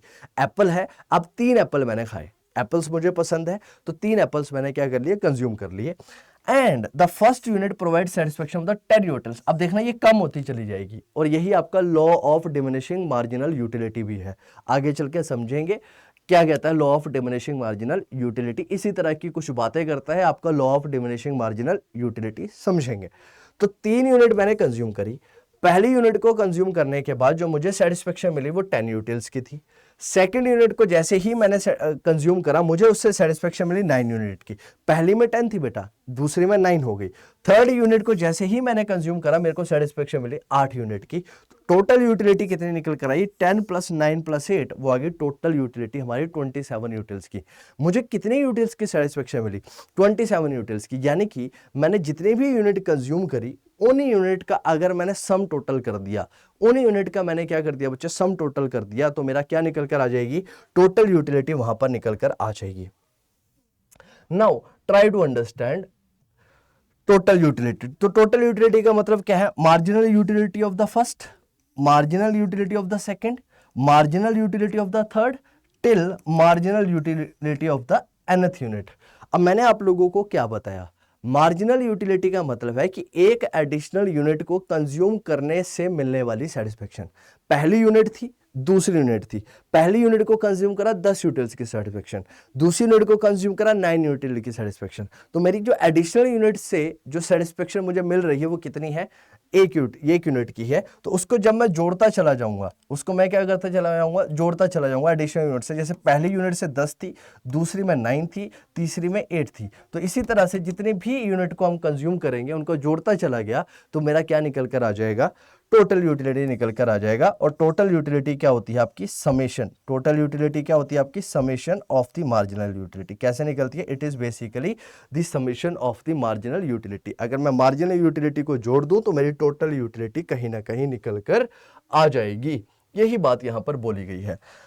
अब थोड़ा सा और अच्छी तरह से समझने की कोशिश करते हैं आपकी मार्जिनल यूटिलिटी को। वैसे तो मैंने आप लोगों को बता ही दिया कि मार्जिनल यूटिलिटी का मतलब होता क्या है, लेकिन और अच्छी तरह से आप लोगों को थोड़ा सा समझाते हैं मार्जिनल यूटिलिटी। आइए समझते हैं। देखिए, मार्जिनल यूटिलिटी जिसे एमयू से रिप्रेजेंट किया जाता है, किससे रिप्रेजेंट किया जाता है, एमयू से। तो मार्जिनल यूटिलिटी का मतलब क्या है, it refers to the additional, ये वर्ड याद रखना मेरे प्यारे बच्चों, ये वर्ड इंपॉर्टेंट है, right. It refers to the additional utility on account of consumption of an additional unit of the commodity. जब मैं एक एडिशनल यूनिट को कंज्यूम कर रहा हूं तो उस एडिशनल यूनिट के कंजम्पशन की वजह से जो मुझे सेटिस्फेक्शन मिल रही है वो मेरी क्या है, मार्जिनल यूटिलिटी है। एग्जांपल के तौर पर मैंने फर्स्ट एप्पल कंज्यूम करा, मुझे 10 यूटिल्स की सेटिस्फेक्शन मिली। दूसरा एप्पल कंज्यूम करा, यानी देखो पहले से कहां गया, दूसरे की तरफ, एक एडिशनल यूनिट को कंज्यूम करा। उस एडिशनल यूनिट को कंज्यूम करने की वजह से जो मेरी सेटिस्फेक्शन है वो कितनी है बेटा, 9 यूटिल्स की है। कितनी है, 9 यूटिल्स की सेटिस्फेक्शन है। और जब मेरी वो 9 यूटिल्स की सेटिस्फेक्शन है एक एडिशनल यूनिट को कंज्यूम करने की वजह से, तो उसको बोल दिया मैंने क्या, marginal utility. Now to understand, if 12 unit of commodity is given, right, if 12 units of commodity is giving satisfaction of 100 unit, 12 unit को मैंने कंज्यूम करा, 12 यूनिट को कंज्यूम करने की वजह से जो मुझे टोटल सेटिस्फेक्शन मिली बच्चे वो 100 यूटिल्स की मिली। 12 यूनिट को कंज्यूम करके, 12 यूनिट को कंज्यूम करके जो टोटल सेटिस्फेक्शन मुझे मिलती है वो कहता है 100 यूटिल्स की है। And the 13th unit yield a satisfaction of 110 unit. लेकिन मैंने क्या करा, जैसे ही 13th यूनिट कंज्यूम करी तो मुझे जो सेटिस्फेक्शन मिली बच्चे वो 110 यूटिल्स की है। 110 यूटिल्स की है। कितने की है, 110 यूटिल्स की है। Then the additional utility on consumption of the 13th unit, तो ये 12 से 13, एक यूनिट मैंने ऐड करी, और जैसे ही मैंने एक यूनिट ऐड करी, इससे जो मिलने वाली मुझे सेटिस्फेक्शन है वो कितने से बढ़ेगी, 10 यूटिल से बढ़ेगी। तो ये 10 यूटिल क्या है, आपकी मार्जिनल यूटिलिटी है। 13th unit will be 110 minus 100 is equal to 10 utils. This concept is known as marginal utility, और इसी को हम क्या बोलते हैं, मार्जिनल यूटिलिटी बोलते हैं, राइट। अगर मुझे मार्जिनल यूटिलिटी कभी भी निकालनी है तो मार्जिनल यूटिलिटी कैसे निकलेगी, तो क्या कहता है, total utility of the nth unit minus total utility of the n minus 1, total utility of the nth unit minus total utility of the n minus 1। अब मान लो बेटा फर्स्ट यूनिट ये है हमारी, सेकंड यूनिट ये है, तो nth यूनिट कौन सी है हमारी, और n माइनस 1 कौन सी है, ये मान लो बेटा हमारी कौन सी होगी, nth यूनिट है, और ये हमारी क्या होगी बच्चे, n माइनस 1, क्योंकि ये सेकंड यूनिट है, ये nth यूनिट है यानी कि सेकंड यूनिट है। अब मान लो बेटा यहाँ पर जो मेरी सेटिस्फेक्शन है वो 110 यूटिल की है, दूसरी यूनिट जैसे ही कंज्यूम करूँ सेटिस्फेक्शन मान लो 100 की होगी, कितनी होगी बच्चे, 100 की होगी, तो मेरी जो मार्जिनल यूटिलिटी है वो कितनी निकल कर आएगी यहाँ पर, वहाँ पर निकल कर आएगी बच्चे कितना, 10 यूटिल्स की सेटिस्फेक्शन, कितना निकल कर आएगी, 10 यूटिल्स की सेटिस्फेक्शन यहाँ पर निकल कर आएगी। अब मार्जिनल यूटिलिटी अगर मुझे निकालनी है तो marginal utility of x is equal to total utility of the x, delta change in, ये डेल्टा है बेटा, ये डेल्टा है, तो delta change in total utility of x, तो डेल्टा चेंज कितना आया बेटा, 110 minus 100 divided by unit, right, delta change in unit, तो यूनिट में कितना चेंज आया बच्चे, 2 माइनस 1 इज इक्वल टू 100, कितना हो गया बच्चे यहाँ पर 10/1, कितना आया बच्चे 10 यूटिल्स।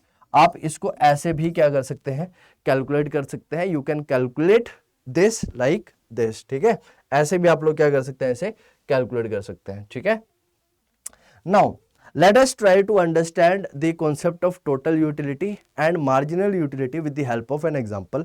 आप लोगों को ये सारी की सारी कहानी आइए एक एग्जाम्पल के साथ समझाते हैं ताकि आप लोग बहुत अच्छी तरह से समझ लें। लेकिन आगे बढ़ने से पहले अगर आपको क्लास में मजा आ रहा है, आप समझ पा रहे हैं सारे के सारे कॉन्सेप्ट, और आप चाहते हैं लाइव क्लासेस मेरे साथ 1-to-1 डाउट सॉल्व, आप चाहते हैं कि YouTube के ऊपर आप लोगों को लाइव क्लासेस दूं और आप लोगों को मजा आए क्लास लेने में, आप लाइव ये कॉन्सेप्ट सीखें समझें, तो सब्सक्राइबर का टारगेट है 25,000। जैसे ही 25,000 सब्सक्राइबर इस चैनल के ऊपर आप लोगों को दिखेंगे, आई प्रॉमिस यू मैं आप लोगों के लिए लेके आऊंगा इकोनॉमिक्स के लिए लाइव क्लासेस, चाहे वो 11th क्लास है चाहे वो 12th क्लासेस है, जहां पर मैं आप लोगों के साथ सारी की सारी चीजें बहुत ज्यादा डिटेल में डिस्कस करने वाला हूं। ध्यान से समझिए। अब यहां पर समझिए, इसको समझने की कोशिश करते हैं। क्या कहता है बेटा, बहुत प्यारा सा कॉन्सेप्ट है, बहुत प्यारी प्यारी सी बातें इसके अंदर लिखी गई है, बस समझना है। Economics is all about understanding. कहता है let us try to understand the concept. जो भी कॉन्सेप्ट हमने पढ़ा उसको समझते हैं। कहता है यूटिलिटी और मार्जिनल यूटिलिटी को थोड़ा सा एग्जांपल के साथ। पहले कहता है यूनिट 1, यानी कि मेरे प्यारे बच्चों सबसे पहली यूनिट मैंने कंज्यूम करी, फिर दूसरी यूनिट कंज्यूम करी। मैं एक कंज्यूमर हूं, मैंने पहली यूनिट कंज्यूम करी, फिर दूसरी कर ली, फिर तीसरी भी कर ली सर, बहुत ज़्यादा भूखा था मैं, चौथी भी कर ली, फिर पांचवी भी कर ली, फिर छठी भी कर ली सर, फिर सातवीं भी कर ली। 7 यूनिट कंज्यूम करी मैंने। कितनी यूनिट कंज्यूम करी? 7 यूनिट कंज्यूम करी मैंने। जैसे ही मैंने 7 यूनिट कंज्यूम करी तो टोटल यूटिलिटी कितनी होगी भाई? टोटल यूटिलिटी का मतलब क्या है? Sum total. टोटल यूटिलिटी का मतलब क्या हुआ? Sum total. क्या बोला मैंने? टोटल यूटिलिटी का मतलब क्या? Sum total of all the utility. तो मैंने कहा सर, मैंने कहा जैसे मैंने पहली यूनिट कंज्यूम करी मुझे सेटिस्फेक्शन मिली 10 की, जैसे मैंने दूसरी यूनिट कंज्यूम करी तो मुझे सेटिस्फेक्शन मिली 18 की, तीसरी करी तो 24, चौथी करी तो 28, पांचवी करी तो 30, फिर छठी करी तो 30 और सातवीं करी तो 28, 27। अब एक चीज आपने इसके अंदर नोटिस करी मेरे प्यारे बच्चों? बोलो, एक चीज नोटिस करी? जी सर करी। 6th और 7th यूनिट, 5th और 6th यूनिट देखो, यहां पर सेटिस्फेक्शन 30 है, यहां पर जो टोटल यूटिलिटी है वो 30 है, यहां पर भी जो टोटल यूटिलिटी है वो 30 है। This is the point of saturation, this is the point of saturation. अब कंज्यूमर और ज्यादा कंज्यूम नहीं करना चाहता है, यहां पर वो टोटल यूटिलिटी उसकी मैक्सिमाइज हो चुकी है, मैक्सिमम नंबर तक पहुंच चुकी है। इसके बाद अगर वो कंज्यूम करेगा तो उसकी जो यूटिलिटी है वो क्या हो जाएगी? कम होना शुरू हो जाएगी। क्या हो जाएगा? डिक्रीज होना शुरू हो जाएगी। अब मेरे प्यारे बच्चों ध्यान से समझना, अब पहली यूनिट कंज्यूम करी 10 यूटिलिटी की सेटिस्फेक्शन, दूसरी करी 18 की, फिर 24 की, फिर 28 की, फिर 30 की, फिर 30 की और फिर 28 की। राइट? तो पहली से दूसरी की तरफ गए, पहली से दूसरी की तरफ। अब याद करो मेरे प्यारे बच्चों, मार्जिनल यूटिलिटी कैसे निकलती थी? Marginal utility is equal to marginal utility of the nth unit minus marginal utility of the n-1। Marginal utility of the nth unit minus n-1। तो अगर मैं इसको बोलूं या फिर मैं ऐसे बोल सकता हूं कि डेल्टा चेंज इन दी total utility upon delta change इन दी क्वांटिटी। अब यहां पर मेरी मार्जिन यूटिलिटी कितनी है बच्चे, 18, राइट। यहां में से मेरी जो margin utility of the n-1 unit कितनी है बच्चे, वो कितनी है यहां पर 10, कितनी है 10, तो वो कितनी निकल कर आई हमारी 8। तो यहां पर मार्जिन यूटिलिटी कितनी 10 है, यहां पर जो मेरी मार्जिन यूटिलिटी है वो है 8 है। अब मुझे n-1 निकालनी है, यानी कि मुझे अब थर्ड यूनिट की मार्जिन यूटिलिटी निकालनी है, margin utility of the third unit. तो मेरी कैसे निकलेगी बच्चे, तो margin utility of the third minus margin utility of the n-1, यानी कि 3-1 सेकेंड यूनिट। तो marginal utility of the third, right, कैसे निकलेगी यहाँ पर टोटल यूटिलिटी, यहाँ पर कैसे निकलती है बच्चे, ये आता है total utility of the third minus total utility of the second unit. तो total utility of the third unit की टोटल यूटिलिटी कितनी है हमारी 24, और सेकंड यूनिट की यूटिलिटी कितनी है हमारी 18। तो माइनस करो इसे, कितनी आ गई हमारी 6, कितनी आ गई है मार्जिन यूटिलिटी 6 आ गई। अब देखो बेटा, अब इसके आगे और समझते हैं, और बताता हूं आपको, और समझाता हूं, समझो यहाँ पर। अब मैं कहता हूं फोर्थ यूनिट की, मुझे फोर्थ यूनिट के अंदर मार्जिनल यूटिलिटी निकालनी है कि मार्जिनल यूटिलिटी फोर्थ यूनिट की कितनी होने वाली है। तो मैं क्या बोलूंगा सर कि marginal utility of the fourth unit is equal to marginal utility of the fourth is equal to total utility of the fourth unit minus total utility of the n-1, यानी कि 4-1, और 4-1 का मतलब क्या बच्चे, थर्ड यूनिट।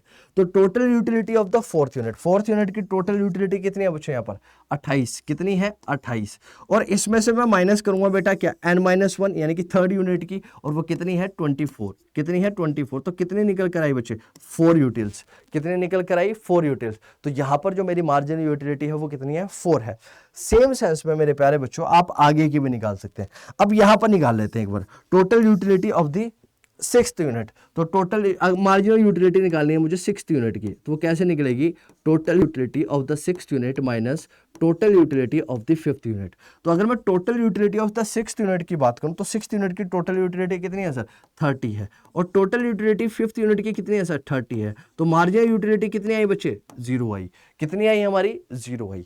और last वाली देखो यहाँ पर सेवंथ यूनिट की अगर मुझे निकालनी है तो that is total utility of the seventh unit minus total utility of the sixth unit. तो सेवंथ यूनिट की टोटल यूटिलिटी कितनी है मेरे प्यारे बच्चों 28 है, कितनी है सर 28 है, 28 है, और 28 में से अगर मैं 30 माइनस कर दूं तो कितना आएगा बेटा -2, यानी कि अब जो सेवंथ यूनिट जैसे ही एक कंज्यूमर कंज्यूम करेगा, जैसे ही वो सेवंथ यूनिट कंज्यूम करेगा, ये जो एडिशनल यूनिट कंज्यूम करेगा उसकी जो मार्जिनल यूटिलिटी है वो क्या हो जाएगी बच्चे डिक्रीज होना शुरू हो जाएगी, गिरना शुरू हो जाएगी।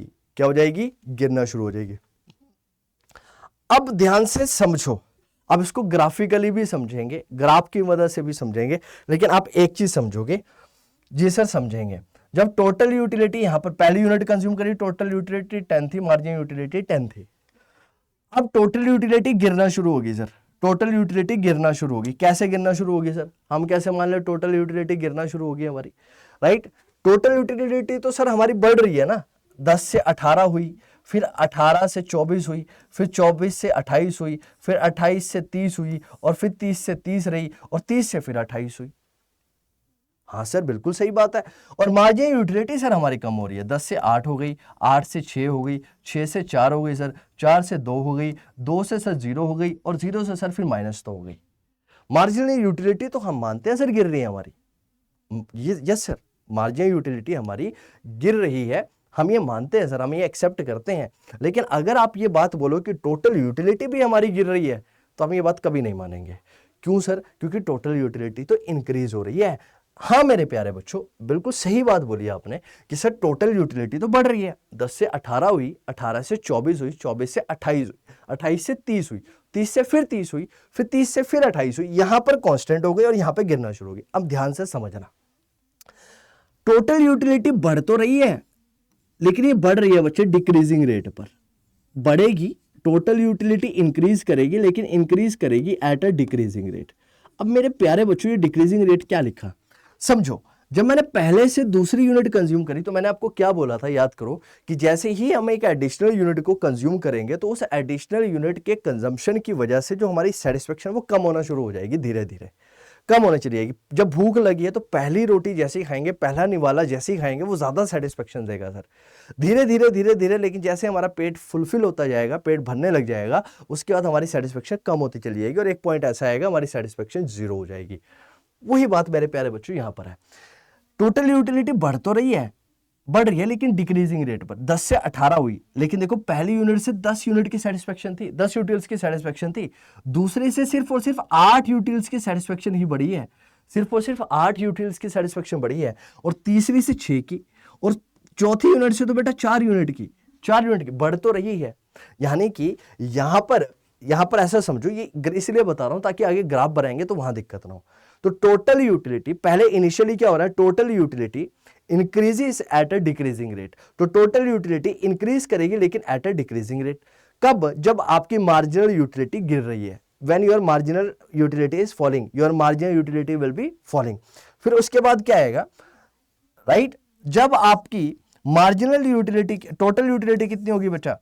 मैक्सिमम 30 हो गई, राइट? तो जब आपकी मार्जिनल यूटिलिटी 0 हो जाएगी, ध्यान से समझो, जब आपकी मार्जिनल यूटिलिटी 0 हो जाएगी, उस पॉइंट पर आपकी टोटल यूटिलिटी जो होगी वो मैक्सिमम होगी। उस पॉइंट पर आपकी जो टोटल यूटिलिटी रहने वाली है वो क्या रहने वाली है? मैक्सिमम रहने वाली है। और उसके एडिशनल यूनिट को कंज्यूम करते ही आपकी मार्जिनल यूटिलिटी नेगेटिव में चली जाएगी और आपकी जो टोटल यूटिलिटी का जो कर्व होगा वो क्या हो जाएगा बच्चे? वो डिक्रीज होना शुरू हो जाएगा, राइट? गिरना शुरू हो जाएगा। यही बात यहां पर बोली गई है। आइए थोड़ा सा समझते हैं इसको कर्व की मदद से, ग्राफ की मदद से, राइट? दो चीजें होती हैं बेटा, एक बात पहले समझ लो। एक हम पढ़ते हैं मार्जिनल यूटिलिटी फ्रंटियर और एक हम पढ़ते हैं मार्जिनल यूटिलिटी कर्व। तो marginal utility frontier, frontier word कहीं पर भी यूज होता है, वो बेसिकली, या फिर मार्जिनल यूटिलिटी शेड्यूल बोलते हैं हम, शेड्यूल कर्व बोल लो, फ्रंटियर बोल लो, कुछ भी बोल लो। उसका बेसिक मतलब होता है, एक होता है डिमांड शेड्यूल, एक होता है डिमांड कर्व, है ना? शेड्यूल का मतलब कुछ भी नहीं होता बेटा, टेबुलर फॉर्म में जब हम इंफॉर्मेशन को डालते हैं, जब टेबल के फॉर्म में इंफॉर्मेशन को डाला जाता है, टेबल के फॉर्म में उसको लिखा जाता है, तो उसको हम लोग बोल देते हैं क्या? शेड्यूल। क्या बोल देते हैं? शेड्यूल। और जब हम उसको रिप्रेजेंट कर देते हैं ग्राफ के फॉर्म में, तो हम उसको बोल देते हैं ग्राफ, राइट? जैसे कि डिमांड कर्व या फिर डिमांड ग्राफ, जो भी है। अब मेरे प्यारे बच्चों, जो मैंने आपको बातें बताई, अब सर उसको ना थोड़ा सा एक्सप्लेन भी कर दो ना। हाँ सर, एक्सप्लेन भी कर देते हैं, क्या दिक्कत है सर? अब देखो सर, अब टोटल ये हमारा जो कर्व है, ये जो हमारा कर्व है, ये टीयू का है, यानी कि टोटल यूटिलिटी का कर्व है, ठीक है?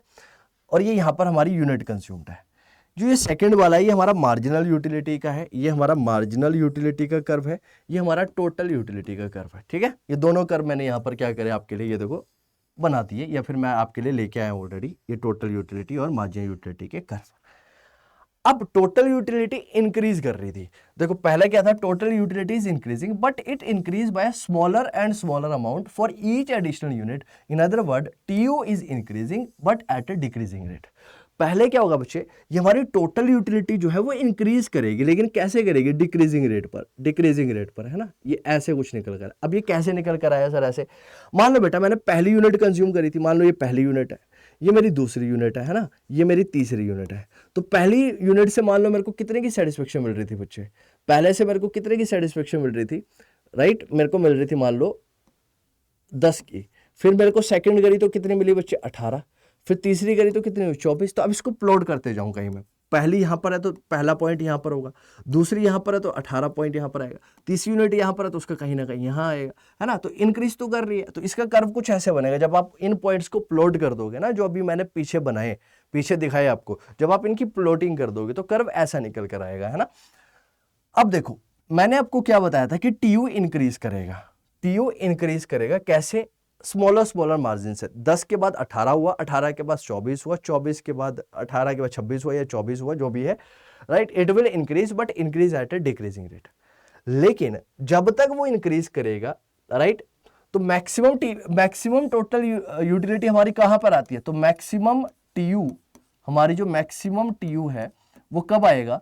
मैक्सिमम टोटल यूटिलिटी हमारी होती है जब हमारी मार्जिनल यूटिलिटी क्या हो जाती है? 0। मैक्सिमम टीयू कब होगा? मैक्सिमम टोटल यूटिलिटी हमारी कब अचीव होगी? जब हमारी मार्जिनल यूटिलिटी क्या होगी? 0।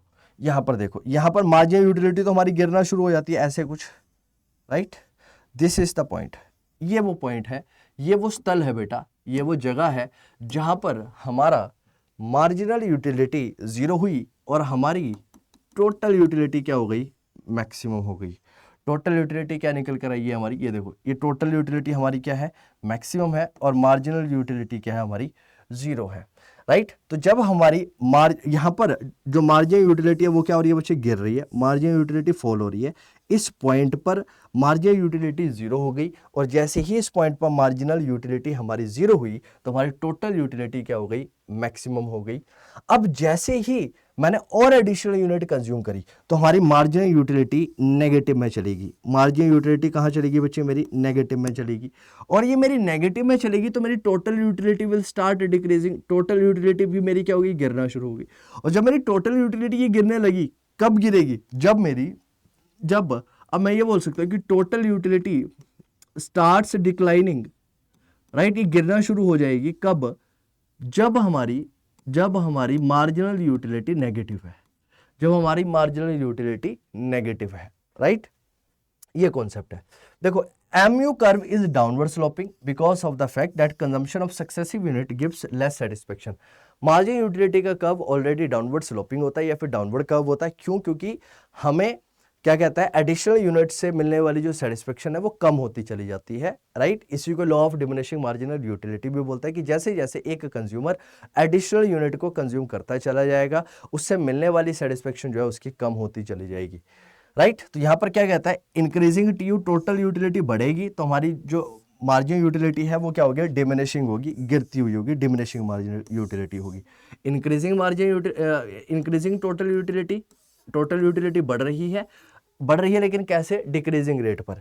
वहीं पर अगर मैं बात करता हूं डिमिनिशिंग मार्जिनल यूटिलिटी की, तो हमारी मार्जिनल यूटिलिटी गिर रही है यहाँ पर, तो यहाँ पर क्या है, डिमिनिशिंग मार्जिनल यूटिलिटी है। मैक्सिमम टोटल यूटिलिटी कब होगी हमारी, यहाँ पर मैक्सिमम टोटल यूटिलिटी की कब, जब हमारी जो मार्जिनल यूटिलिटी है वो क्या है, 0 है। तो जब हमारी 0 मार्जिनल यूटिलिटी है तो हमारी मैक्सिमम टोटल यूटिलिटी निकल कर आ जाएगी। और थर्ड पॉइंट क्या है हमारा, हमारी टोटल यूटिलिटी गिरना शुरू होगी, डिक्रीज होना शुरू होगी, तो हमारा जो मार्जिनल यूटिलिटी है वो क्या हो जाएगी, नेगेटिव हो जाएगी। Are marginal utility will be negative. I hope आप लोगों को ये कॉन्सेप्ट समझ में आया होगा कि ये कॉन्सेप्ट पूरा का पूरा क्या कहता है, राइट। अब आइए आगे चलते हैं, नेक्स्ट पॉइंट समझते हैं, नेक्स्ट टॉपिक समझते हैं, नेक्स्ट पॉइंट समझते हैं। तो हमने क्या ऑब्जर्व करा, आइए सर एक बार अपनी ऑब्जर्वेशन देख लेते हैं जल्दी से कि व्हाट वी बेसिकली ऑब्जर्व्ड, क्या ऑब्जर्वेशन हम लोगों ने यहाँ पर देखी। तो अगर मेरे प्यारे बच्चों में आपसे ऑब्जर्वेशन की बात करूं तो हमारी ऑब्जर्वेशन क्या है, हमने इसमें कुछ ऑब्जर्व करा। ये जो पूरा का पूरा हमने डायग्राम देखा, ये टोटल यूटिलिटी कर्व देखा, मार्जिनल यूटिलिटी कर्व देखा, इससे हमने कुछ चीजें ऑब्जर्व करी, और वो ऑब्जर्वेशन ऑलरेडी हम पढ़ चुके हैं, लेकिन एक बार समझ लेते हैं क्या कहती है। As long as MU is positive, जहां तक MU पॉजिटिव, और MU कहां तक पॉजिटिव था, ये सोचो MU है, ये MU गिर रहा था हमारा, MU यहां तक पॉजिटिव है, इस पॉइंट तक पॉजिटिव है। तो आप क्या कहते हैं, TU इंक्रीजेस, याद करो मेरे प्यारे बच्चों, TU को याद करो, ये रहे हमारे TU भाई साहब है ना, ऐसी थे TU भाई साहब ऊपर, TU भाई साहब बढ़ रहे थे, मैक्सिमम पॉइंट पे खड़े थे। जब कहता है यहां पर मैक्सिमम पॉइंट तक खड़े थे, कब, जब ये हमारा मैक्सिमम था। तो यही बात कही, it state that as more and more unit of the commodity are consumed, the marginal utility derived from the successive unit goes on diminishing. But when total utility increases up to a limit, this happens as long as falling MU is not 0. मेरे प्यारे बच्चों, कुल मिलाकर ये बात बोली गई कि जैसे जैसे जहां तक कहते हैं जिस पॉइंट तक आपका MU पॉजिटिव था, ये आपकी टोटल यूटिलिटी है, ये आपकी टोटल यूटिलिटी, ये आपकी मार्जिनल यूटिलिटी है। तो कहते हैं जिस पॉइंट तक आपकी टोटल मार्जिनल यूटिलिटी पॉजिटिव थी, ये पॉजिटिव थे इस पॉइंट तक, इसके बाद तो नेगेटिव हो गई थी ना, इसके नीचे तो मेरे प्यारे बच्चों क्या आ गई थी, मार्जिनल यूटिलिटी यहाँ आ गई थी ना नीचे, ये नेगेटिव हो गई थी ना। तो यहाँ तक इस पॉइंट तक जो आपकी टोटल मार्जिनल यूटिलिटी है वो क्या थी, मैक्सिमम थी, पॉजिटिव थी। तो इस पॉइंट तक आपकी टोटल यूटिलिटी क्या थी, मैक्सिमम थी, राइट। और this happens as long as falling MU is not 0। और ये कब तक ऐसा होता है, जब तक आपकी जो मार्जिनल यूटिलिटी है, ये आपकी मार्जिनल यूटिलिटी है, ये क्या ना हो जाए, जीरो ना हो जाए। जैसे 0 हो गई और जैसे ही ये नेगेटिव फेज के अंदर आई, वैसे ही आपकी टोटल यूटिलिटी गिरना शुरू हो जाएगी। सेकंड पॉइंट क्या कहता है, सेकंड पॉइंट मेरे प्यारे बच्चों समझो क्या कहता है, व्हेन MU इज 0, अब मार्जिनल यूटिलिटी को करा दो 0, टोटल यूटिलिटी क्या हो जाएगी, टोटल यूटिलिटी बोलो बोलो, टोटल यूटिलिटी हो जाएगी सर हमारी T U max. Total utility यहाँ पर क्या हो जाएगी, maximum. T U is maximum and constant this state that the consumer have achieved the maximum satisfaction, यानी कि पॉइंट ऑफ सैचुरेशन, राइट। जब आपकी टोटल यूटिलिटी मैक्सिमम आ गई, मार्जिनल यूटिलिटी जीरो हो गई। ध्यान से समझ लो, कई बार अगर पूछे तो याद रखिएगा कि जहां पर टोटल यूटिलिटी मैक्सिमम हो गई और आपकी मार्जिनल यूटिलिटी जीरो हो गई, इसका मतलब कंज्यूमर सैचुरेशन के पॉइंट पे आ चुका है, कंज्यूमर सेटिस्फाइड हो चुका है। अब कंज्यूमर इसके आगे कंज्यूम नहीं करना चाहता है। व्हेन MU इज नेगेटिव, अब नेगेटिव हो गया तो total utility will start decreasing. अब वो फेज आ जाएगा कि एडिशनल यूनिट कंज्यूम करोगे तो वॉमिटिंग का मन करेगा। देखो, TU starts diminishing when marginal utility is negative then the total utility start diminishing. तो आपकी जो टोटल यूटिलिटी है वो गिरना शुरू हो जाएगी। वो बात इसके अंदर की गई है, वो बात इसके अंदर बोली गई है। अब इसके बाद बच्चे लॉ आता है, एक लॉ है जिसको बोला जाता है law of diminishing marginal utility या फिर लॉ ऑफ DMU। तो अगर मैं law of diminishing marginal utility की बात करूं तो वो यही है जो मैंने आप लोगों को पढ़ाया। ये बेसिकली क्या कहता है कि जैसे जैसे एक कंज्यूमर गुड्स को कंज्यूम करता चला जाएगा, जैसे जैसे वो स्टैंडर्ड यूनिट्स को कंज्यूम करता चला जाएगा, उससे मिलने वाली जो सेटिस्फेक्शन है वो उसकी कम होती चली जाएगी। क्या होती चली जाएगी, कम होती चली जाएगी। इसकी एक्सेप्शन भी है, बताऊंगा आगे, लेकिन जनरली यही लॉ फॉलो होता है। और वो लॉ क्या कहता है कि जैसे जैसे कंज्यूमर एडिशनल यूनिट को कंज्यूम करता चला जाएगा, उससे मिलने वाली सेटिस्फेक्शन उसकी कम होती चली जाएगी, एडिशनल यूनिट से मिलने वाली सेटिस्फेक्शन कम होती चली जाएगी। तो law of diminishing marginal utility क्या कहता है, DMU क्या कहता है, तो it basically states that law of diminishing marginal utility state that as more and more standard unit of the commodities are continuously consumed, marginal utility derived from the additional unit must decline। must decline, must का मतलब होना ही चाहिए, right. इसको generally English के अंदर modals बोलते हैं, right. Must, might, ought to, right, इस तरह के वर्ड। तो अगर मस्ट का मतलब ऐसा होना ही चाहिए, कहते हैं जैसे ही कंज्यूमर एडिशनल यूनिट कंज्यूम करता चला जाएगा। पहली यूनिट खाई तो मैंने आपको एग्जांपल दिया ना, जब मुझे भूख लगी, खेल कर आया, मान लो मैं मैदान में ग्राउंड में गया और क्रिकेट खेल कर आया, और क्रिकेट खेल कर घर पहुंचा और मैंने बोला माता जी मुझे खाना दो, मुझे बहुत तेज भूख लगी है। तो माता जी ने आपको क्या दी, रोटी दी। आप रोटी खाने लगे तो पहली रोटी जैसे खाओगे तो बहुत ज़्यादा सेटिस्फेक्शन मिलेगी क्योंकि आप बहुत ज़्यादा भूखे थे। जैसे ही लेकिन पहली रोटी खा ली तो पहली रोटी खाने के बाद जैसे आप दूसरी रोटी खाओगे तो पहली रोटी के मुकाबले दूसरी वाली रोटी की सेटिस्फेक्शन कम हो जाएगी। फिर तीसरी खाओगे तो और कम हो जाएगी, चौथी खाओगे तो और कम हो जाएगी। तो तीसरे के मुकाबले चौथी की सेटिस्फेक्शन कम होगी। और एक चौथी खाने के बाद मान लो मेरा पॉइंट ऑफ सैचुरेशन आ गया, मेरा पेट भर गया। अब इसके ऊपर अगर मैं खा लेता हूँ तो यानी कि वहाँ पर उस पॉइंट पर मेरी क्या हुई, मार्जिनल यूटिलिटी जीरो हो गई और टोटल यूटिलिटी मैक्सिमम निकल कर आ गई। इतनी सी बात है। और यही हमारा क्या बोलता है, law of diminishing marginal utility बोलता है कि जनरल केसेस के अंदर ये चीजें फॉलो होती है और ऐसा ही देखने को मिलता है। कहता है this generally happens with respect to the fundamental goods and services. देख लो, यानी कि जो गुड्स एंड सर्विसेज फंडामेंटल है, यानी कि नॉर्मल गुड्स एंड सर्विसेज के केस में ऐसा होगा। कुछ एक्सेप्शन आपको बताएंगे अभी, right. It is also known as, इसको क्या बोला जाता है, फंडामेंटल लॉ ऑफ सेटिस्फेक्शन। इसको फंडामेंटल लॉ ऑफ सेटिस्फेक्शन या फिर फंडामेंटल साइकोलॉजिकल लॉ के नाम से भी इसको जाना जाता है, या फिर फंडामेंटल साइकोलॉजिकल लॉ भी इसे बोला जाता है मेरे प्यारे बच्चों, राइट। अब ध्यान से समझना, ये चीज कब फॉलो होगी, law of diminishing marginal utility तब फॉलो होगा, तब ये दो एजम्पशन आप लोगों को माननी पड़ेगी। जब आप ये दो एजम्पशन मानोगे या फिर ये दो assumption law of diminishing marginal utility के अंदर फॉलो करती है और ये फॉलो करेगी। पहली बात क्या है बेटा, बेसिक सी बात है, आप सबको पता है, इकोनॉमिक्स में समझना है। आप अपने आप को कंज्यूमर मानो, यहां पर इससे ज्यादा कुछ और नहीं मानना। अपने आप को कंज्यूमर मानो और चीजों को समझने की कोशिश करो, समझो। अब मैं आप लोगों को समझा रहा हूं, दो बेसिक एजम्पशन है। पहली बात क्या है, पहली बात देखो कितनी साधारण सी बात है। क्या कहता है, only standard unit of the commodity are consumed. Standard unit consume करनी है, यानी कि अब मैं आपको कॉफी दे रहा हूं। अब आप बोलोगे सर ऐसा नहीं होता है, एक यूनिट को कंज्यूम करके दूसरे वाले की सेटिस्फेक्शन कम नहीं होती है।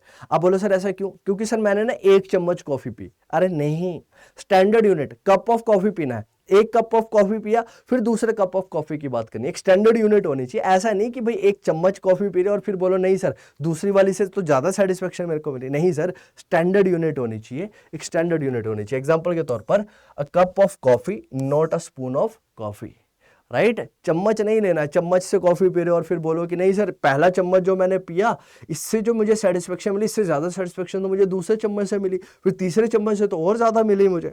ऐसा नहीं बेटा, स्टैंडर्ड यूनिट कंसिडर करेंगे, स्टैंडर्ड नापने जोगी यूनिट कवर करेंगे जिससे कि मेजर किया जा सके, right. Second, consumption of the commodity is continuous. लगातार खाओगे, लगातार खाओगे। अब भूख लगी है ना तो पहली रोटी खा रहे हो, पहली रोटी खा रहे हो, खाई पहली रोटी, फिर दूसरी रोटी खा रहे हो, इमीडिएट खाते हो ना। ऐसा थोड़ी है कि पहली रोटी आज खाई, दूसरी रोटी 2 हफ्ते बाद खा रहा हूं या 6 महीने बाद खा रहा हूं, ऐसा नहीं होता है। कॉन्टिन्यूस कंजम्पशन होनी चाहिए। अभी खा रहा हूं, फिर उसके बाद दूसरी रोटी खाऊंगा, फिर तीसरी खाऊंगा, फिर चौथी खाऊंगा। कब तक खाऊंगा? जब तक पेट नहीं भर जाता, राइट, तब तक कंज्यूम करूंगा, राइट, ये बात बोली गई। तो कंजम्पशन जो होनी चाहिए आपकी वो कॉन्टिन्यूस होनी चाहिए। It should be continuous consumption, not that 1 unit of the commodity is consumed now and the other unit is consumed 4 to 5 days later, after 4 to 5 days, 4 से 5 दिन के बाद दूसरी यूनिट खा रहे हो।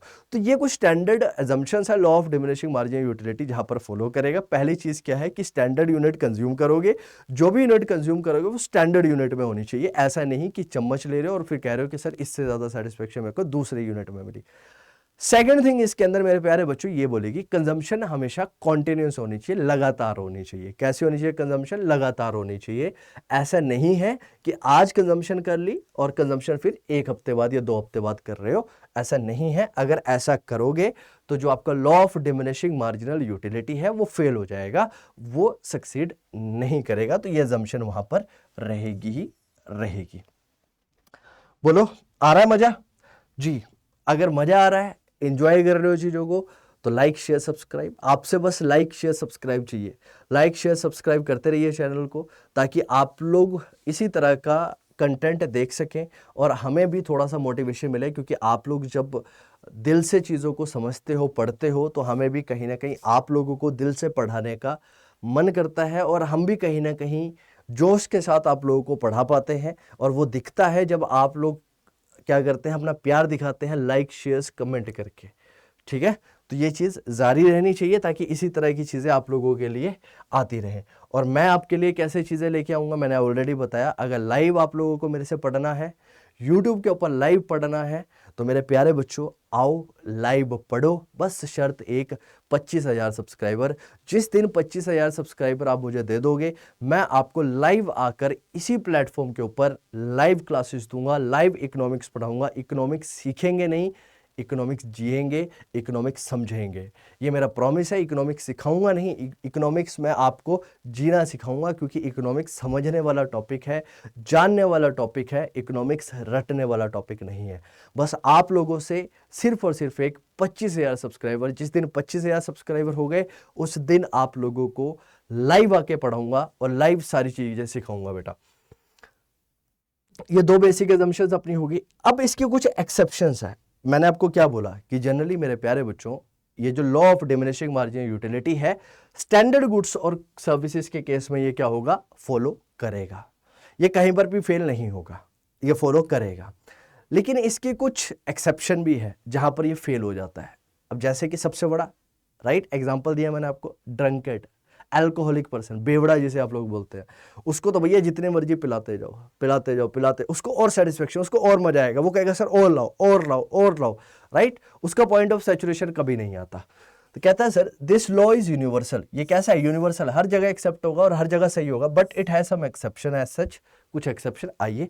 Consumption of alcohol in the case of the drunkard, right. एक alcoholic person alcohol consume करता है तो उसको एडिशनल यूनिट से ज्यादा सेटिस्फेक्शन मिलती है, और ज्यादा सेटिस्फेक्शन उसे मिलती चली जाती है, उसकी सेटिस्फेक्शन कम नहीं होती है। Collections of items, right. कोई ऐसी चीजें मैं कलेक्ट कर रहा हूं जिसमें मेरा इंटरेस्ट है। जैसे मान लो मैं कॉइन्स इकट्ठे करता हूँ, किताबें इकट्ठा करने का शौक है मुझे, पेन्स कलेक्शन का शौक है, वॉच कलेक्शन का शौक है, तो उस केस में मेरी यूटिलिटी एडिशनल यूनिट को ऐड करके कम नहीं होगी बल्कि बढ़ेगी, राइट। तो coins, books in case of person who has interest in the same, right. अगर किसी पर्सन का उन चीजों में इंटरेस्ट है तो वो उस चीज को क्या करेगा, इकट्ठा करना चाहेगा ज्यादा। Third, acquisition of the money in case of the Mysore. एक कंजूस व्यक्ति पैसा इकट्ठा करना चाहता है तो उसको कहीं से भी पैसा मिले तो वो क्या चाहेगा, ज्यादा से ज्यादा पैसा अपने पास इकट्ठा करके रखना चाहेगा, एक्वायर करके रखना चाहेगा। वो कभी भी नहीं सोचेगा कि भाई मैं इस चीज को क्या कर दूं, खत्म कर दूं या फिर इस चीज को छोड़ दूं। वो और चीजें, और पैसा और पैसा और पैसा, जितना पैसा हो सकेगा उतना पैसा इकट्ठा करेगा और करना चाहेगा अपने जीवन में। ये एक्सेप्शन है इसकी, इसके अलावा कोई और एक्सेप्शन नहीं है। बाकी सारी जगह पर ये जो आपका जनरल लॉ है, law of diminishing marginal utility का, ये क्या करेगा, फॉलो करेगा। Now the next important topic is concept of consumer equilibrium. Consumer equilibrium के बारे में समझते हैं कि कंज्यूमर इक्विलिब्रियम क्या होता है। कंज्यूमर इक्विलिब्रियम का मतलब क्या होता है सर? आइए, तो कंज्यूमर इक्विलिब्रियम का मतलब क्या है, यानी कि कंज्यूमर का मतलब उपभोक्ता, कंज्यूम करने वाला, और इक्विलिब्रियम का मतलब क्या हो गया, मतलब एक ऐसा पॉइंट जहां पर चीजें न्यूट्रल है, यानी कि कंज्यूमर उस जोन में आ चुका है कि अब वो ज्यादा चेंजेस नहीं करना चाहता अपने जीवन में। सीधे सी ऐसे बात समझो कि कंज्यूमर मैक्सिमम सेटिस्फेक्शन गेन कर रहा है और अब उसकी ऐसी टेंडेंसी नहीं है, या फिर अब वो ये नहीं चाहता कि भाई वो अपने एक्सपेंडिचर में किसी भी तरह का चेंजेस लेके आए, यानी कि जो वो चीजें कर रहा है वो उससे सेटिस्फाइड है। वो कैसे होगा, वो कब होगा? तो सबसे पहले ये समझेंगे कि कंज्यूमर इक्विलिब्रियम का कॉन्सेप्ट कहता क्या है मेरे प्यारे प्यारे बच्चों। तो कंज्यूमर इक्विलिब्रियम क्या कहता है? तो कंज्यूमर इक्विलिब्रियम बेसिकली रेफर करता है, it basically refers to the situation, एक ऐसी सिचुएशन को, ये इंपॉर्टेंट है, ध्यान से समझ लो, where a consumer gets maximum satisfaction out of his given income, out of his given income, यानी कि जो उसकी इनकम है उस इनकम के ऊपर वो कंज्यूमर क्या कर रहा है, मैक्सिमम सेटिस्फेक्शन गेन कर रहा है। अब उसकी कोई भी टेंडेंसी नहीं है कि वो किसी भी तरह का क्या करना चाहे, एक्सपेंडिचर को चेंज करना चाहे, यानी कि वो जिस चीजों के ऊपर पैसा खर्च कर रहा है वो उसी के ऊपर पैसा खर्च करना चाहता है। अब वो चेंजेस नहीं करना चाहता उस एक्सपेंडिचर के, उस गुड्स और सर्विसेज के ऊपर, वो उससे खुश है। तो क्या कहता है, इक्विलिब्रियम एक ऐसी स्टेज है जहां पर कंज्यूमर को गिवन मार्केट, गिवन इनकम के अंदर मैक्सिमम सेटिस्फेक्शन मिल रही है और अब वो किसी भी तरह का चेंजेस नहीं लेके आना चाहता है अपने एक्सपेंडिचर के अंदर। ध्यान से समझ लो, तो क्या है इक्विलिब्रियम, कंज्यूमर इक्विलिब्रियम। आपसे पूछा जाए कि व्हाट इज कंज्यूमर इक्विलिब्रियम, आप बोलेंगे कंज्यूमर इक्विलिब्रियम बेसिकली क्या है सर ये वो लेवल है गिवन इनकम का जहां पर कंज्यूमर मैक्सिमम सेटिस्फेक्शन गेन करता है और कंज्यूमर अब नहीं चाहता है कि उसकी जो एग्जिस्टिंग एक्सपेंडिचर है उसके ऊपर वो किसी भी तरह का चेंज करे, यानी कि वो खुश है बेटा, अपनी इनकम को बेहतर तरीके से खर्च कर रहा है, अब वो खुश है अपने जीवन में और वो वहीं पर ही एक्सपेंडिचर करना चाहता है जैसे वो कर रहा था। Now we can say that this is the situation where a consumer regards his actual behavior as the best possible under the circumstances and feels as there is no necessity to change his behavior as long as circumstances remain unchanged। जब तक परिस्थितियां उसके favour में है, जब तक परिस्थितियां change ना हो जाए या फिर उसकी जिंदगी में कुछ ऐसी समस्या ना आ जाए कि उसको अपने इनकम को किस तरह से एक्सपेंड करना है या फिर खर्च करना है उसके बारे में सोचना पड़े, तो वो उसी तरीके से खर्च करना चाहेगा। वो इक्विलिब्रियम पॉइंट है, ध्यान से समझिएगा। आई होप आपको समझ में आ रहा होगा। तो इक्विलिब्रियम क्या है बच्चे, कंज्यूमर इक्विलिब्रियम कब होगा? कंज्यूमर इक्विलिब्रियम का मतलब है कि कंज्यूमर को मैक्सिमम सेटिस्फेक्शन मिल रही है गिवन इनकम के ऊपर और उसकी टेंडेंसी नहीं है कि अब वो एग्जिस्टिंग क्या करे, वो चेंजेस लेके आए अपने एक्सपेंडिचर के तरीके में, यानी कि एक्सपेंडिचर का तरीका वो कांस्टेंट सेम रखना चाहता है और वो तब तक रखना चाहेगा जब तक उसको नहीं लगता है कि उसकी जिंदगी में कुछ परिस्थितियां ऐसी आ गई है, कुछ ऐसी सर्कमस्टांसेस आ गए हैं जिसकी वजह से उसको क्या करनी पड़ रही है, चीजें चेंज करनी पड़ रही है। राइट, अब आइए सबसे पहले इसके अंदर कुछ एजम्पशंस है, वो एजम्पशन समझ लेते हैं कंज्यूमर इक्विलिब्रियम की। कंज्यूमर इक्विलिब्रियम के लिए कुछ एजम्पशन है, वो एजम्पशन समझ लेते हैं एक बार आ जाओ। तो सबसे पहली एजम्पशन क्या है, कंज्यूमर जो है वो रैशनल कंज्यूमर है। रैशनल कंज्यूमर का मतलब क्या है कि भैया वो जो पैसा खर्च कर रहा है वो अपना पैसा सोच समझ कर खर्च करता है। ऐसे नहीं कि किसी के कहने पर वो पैसा खर्च कर, रैशनल है, सोच समझ के। It means that the consumer want to get maximum satisfaction out of his given income. और जब वो सोच समझकर पैसा खर्च करेगा तो वो हमेशा चाहेगा कि उसे जिस भी चीज के ऊपर वो पैसा खर्च कर रहा है वहां से उसे मैक्सिमम सेटिस्फेक्शन डिराइव्ड हो। तो he always want to have maximum satisfaction. तो रैशनल कंज्यूमर का मतलब है कि consumer want to get maximum satisfaction out of his given income. He always want maximum satisfaction, right. Second, cardinal approach यहां पर रहेगी, कार्डिनल यूटिलिटी यहां पर रहेगी। इसका मतलब क्या है कि आप जो यूटिलिटी जो आपको डिराइव्ड होगी किसी भी कॉमोडिटी को कंज्यूम करके, आप उसको नंबर्स में एक्सप्रेस कर सकते हो, जैसे कि 1 2 3 4 5 6 7 8 आप उसको रिप्रेजेंट कर सकते हो।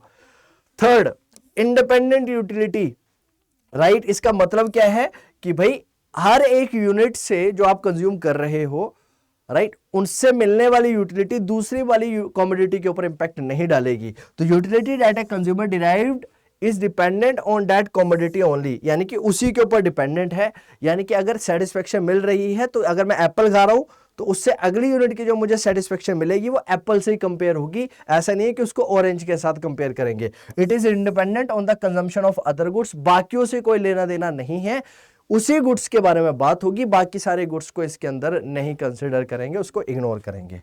Then marginal utility of the money remains the constant. ये बहुत ज्यादा इंपॉर्टेंट है। Marginal utility of the money remains constant है, यानी कि जो आपका मनी है, मनी से जो डिराइव्ड होने वाली मार्जिनल यूटिलिटी है वो हमेशा कांस्टेंट रहेगी। एग्जाम्पल के तौर पर आप ऐसा समझिए कि आप 100 ग्राम शुगर की बात करते हैं, राइट, और या फिर 500 ग्राम ऑफ राइस की बात करते हैं और 500 ग्राम ऑफ सॉल्ट की बात करते हैं। ये एक स्टैंडर्ड बास्केट है। This is basically standard basket of goods for a consumer, and the total utility that basically a consumer gets from this is 4 utils। तो हर एक जगह पर वो 4 यूटिल्स की सेटिस्फेक्शन ही मनी के केस में रहने वाली है। तो यानी कि मनी की जो मार्जिनल यूटिलिटी है वो कांस्टेंट रहेगी, यानी कि हर जगह पर जो मनी है वो एक कांस्टेंट रोल प्ले करेगा, उसमें चेंजेस नहीं देखने के लिए मिलेंगे। ये बात यहां पर बोली गई है। नाउ इक्विलिब्रियम की अगर मैं बात करूं तो कंज्यूमर इक्विलिब्रियम में कैसे पहुंचता है, ध्यान से समझ लो। अगर आपको कंज्यूमर को इक्विलिब्रियम में पहुंचाना है तो यहां पर जनरली 2 केसेस है। एक तो वन कमोडिटी जब कंज्यूम कर रहा है और जब दूसरी कमोडिटी कंज्यूम कर रहा है, when 2 commodity is being consumed by the consumer. तो देखिए इसके लिए ना जनरली हमारे पास एक फॉर्मूला होता है, और वो फॉर्मूला क्या होता है कि marginal utility of the commodity मान लो X upon price of the commodity is equal to marginal utility of the money. ये आपका फॉर्मूला है, ठीक है ना। और इसको मैं जनरली ऐसे भी बोल सकता हूं कि भाई अगर मैं 1 कमोडिटी का केस बोलूं या फिर 2 कमोडिटी का केस बोलूं, तो इन तीनों केसेस के अंदर अगर मुझे निकालनी है आपका इक्विलिब्रियम, कंज्यूमर इक्विलिब्रियम, तो वो कुछ इस तरह से निकलेगा। कैसे निकलेगा? जब margin utility of commodity X upon price of X is equal to margin utility of money. Now consumer equilibrium 1 commodity case. आइए सबसे पहले 1 कमोडिटी केस में समझ लेते हैं कंज्यूमर इक्विलिब्रियम को। Now it basically means that purchasing of the commodity depends upon the 3 factor. किसी भी चीज को अगर खरीदना है तो वो 3 फैक्टर्स के ऊपर डिपेंड करेगा। सबसे पहला है प्राइस ऑफ द कमोडिटी। बिल्कुल जाहिर सी बात है, अगर मैं मार्केट में जाऊंगा किसी भी चीज को परचेज करना चाहूंगा तो सबसे पहली चीज देखूंगा उसका प्राइस।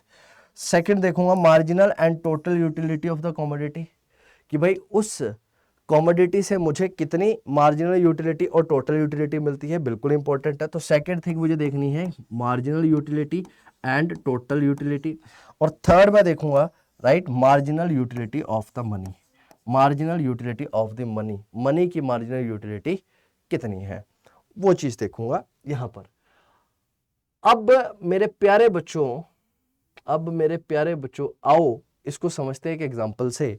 तो क्या कहता है मेरे प्यारे बच्चों, let us try to understand this concept with the help of an example. Let marginal utility of the money, हमने बोला कि जो मार्जिनल यूटिलिटी है मनी की उसको मान लेते हैं 2 यूटिल्स है, राइट।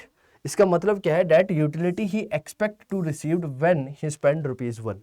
तो आप ऐसा समझो, मार्जिनल यूटिलिटी, मैंने आपको क्या बोला कि marginal utility of the money should be constant.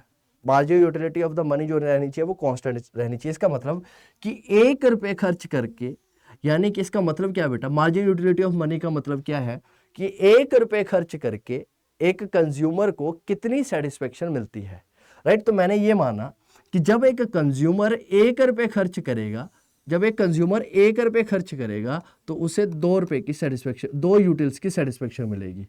कितने की सेटिस्फेक्शन मिलेगी? 2 यूटिल्स की सेटिस्फेक्शन मिलेगी, ठीक है ना। कितने की सेटिस्फेक्शन मिलने वाली है? 2 यूटिल्स की सेटिस्फेक्शन मिलने वाली है, राइट। सेकंड, मैंने बोला कि let X be the commodity he want to purchase. हमने बोला कि वो कॉमोडिटी जो है जिसको वो परचेज करना चाहता है वो एक्स है, और हमने बोला जो प्राइस है उस कॉमोडिटी का उसको मैंने बोल दिया पी एक्स। क्या बोल दिया? P X. तो let us try to understand this with the help of marginal utility schedule. अभी थोड़ी देर पहले बताया शेड्यूल का मतलब क्या होता है। शेड्यूल का मतलब होता है आपका चार्ट। क्या होता है आपका? चार्ट। और मार्जिनल यूटिलिटी कर्व के बेसिस पर समझेंगे, यानी कि फिर ग्राफ बनाकर भी आप लोगों को समझाने की कोशिश करूंगा कि कंज्यूमर इक्विलिब्रियम में कब आएगा, राइट। चलिए तो समझ लेते हैं। आइए, तो सबसे पहले हम बनाएंगे मार्जिनल यूटिलिटी शेड्यूल। क्या बनाएंगे? Marginal utility schedule. Marginal utility schedule, schedule, ठीक है। तो जब मैं मार्जिनल यूटिलिटी शेड्यूल बनाऊंगा, मार्जिनल यूटिलिटी शेड्यूल बनाता हूं आप लोगों के लिए, ठीक है। तो सबसे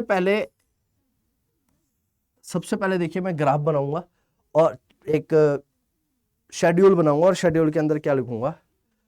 सबसे पहले देखिएगा, कॉमोडिटी का नाम क्या था? हमने क्या बोला था? कॉमोडिटी क्या थी आपकी? कॉमोडिटी थी एक्स, राइट। तो इसकी यूनिट्स, तो यहां पर हम ऐसे लिख देते हैं, units of commodity x, commodity x, right. सबसे पहले लिखेंगे यूनिट्स ऑफ कॉमोडिटी एक्स। फिर बात करते हैं marginal utility of x, x की मार्जिनल यूटिलिटी से, कि मार्जिनल यूटिलिटी ऑफ एक्स क्या रहेगी, राइट। फिर बात करेंगे marginal utility in terms of money, money के संदर्भ में marginal utility, right. Money, marginal utility in terms of money, money के रिस्पेक्ट में हम लोग क्या निकालेंगे? मार्जिनल यूटिलिटी निकालेंगे। देन नेक्स्ट हम निकालेंगे प्राइस ऑफ एक्स। क्या निकालेंगे हम? प्राइस ऑफ एक्स, यानी कि दे रखा है हमें प्राइस ऑफ एक्स बेसिकली, वो तो हमें पता ही है। आइए बात करते हैं मेरे प्यारे बच्चों। सपोज करो जो टोटल यूनिट कंज्यूम्ड है वो कितनी है बेटा? 1, 2, 3, 4, 5 एंड 6। मुझे निकालना क्या है? मुझे कंज्यूमर इक्विलिब्रियम निकालना है। क्या निकालना है? कंज्यूमर इक्विलिब्रियम निकालना है।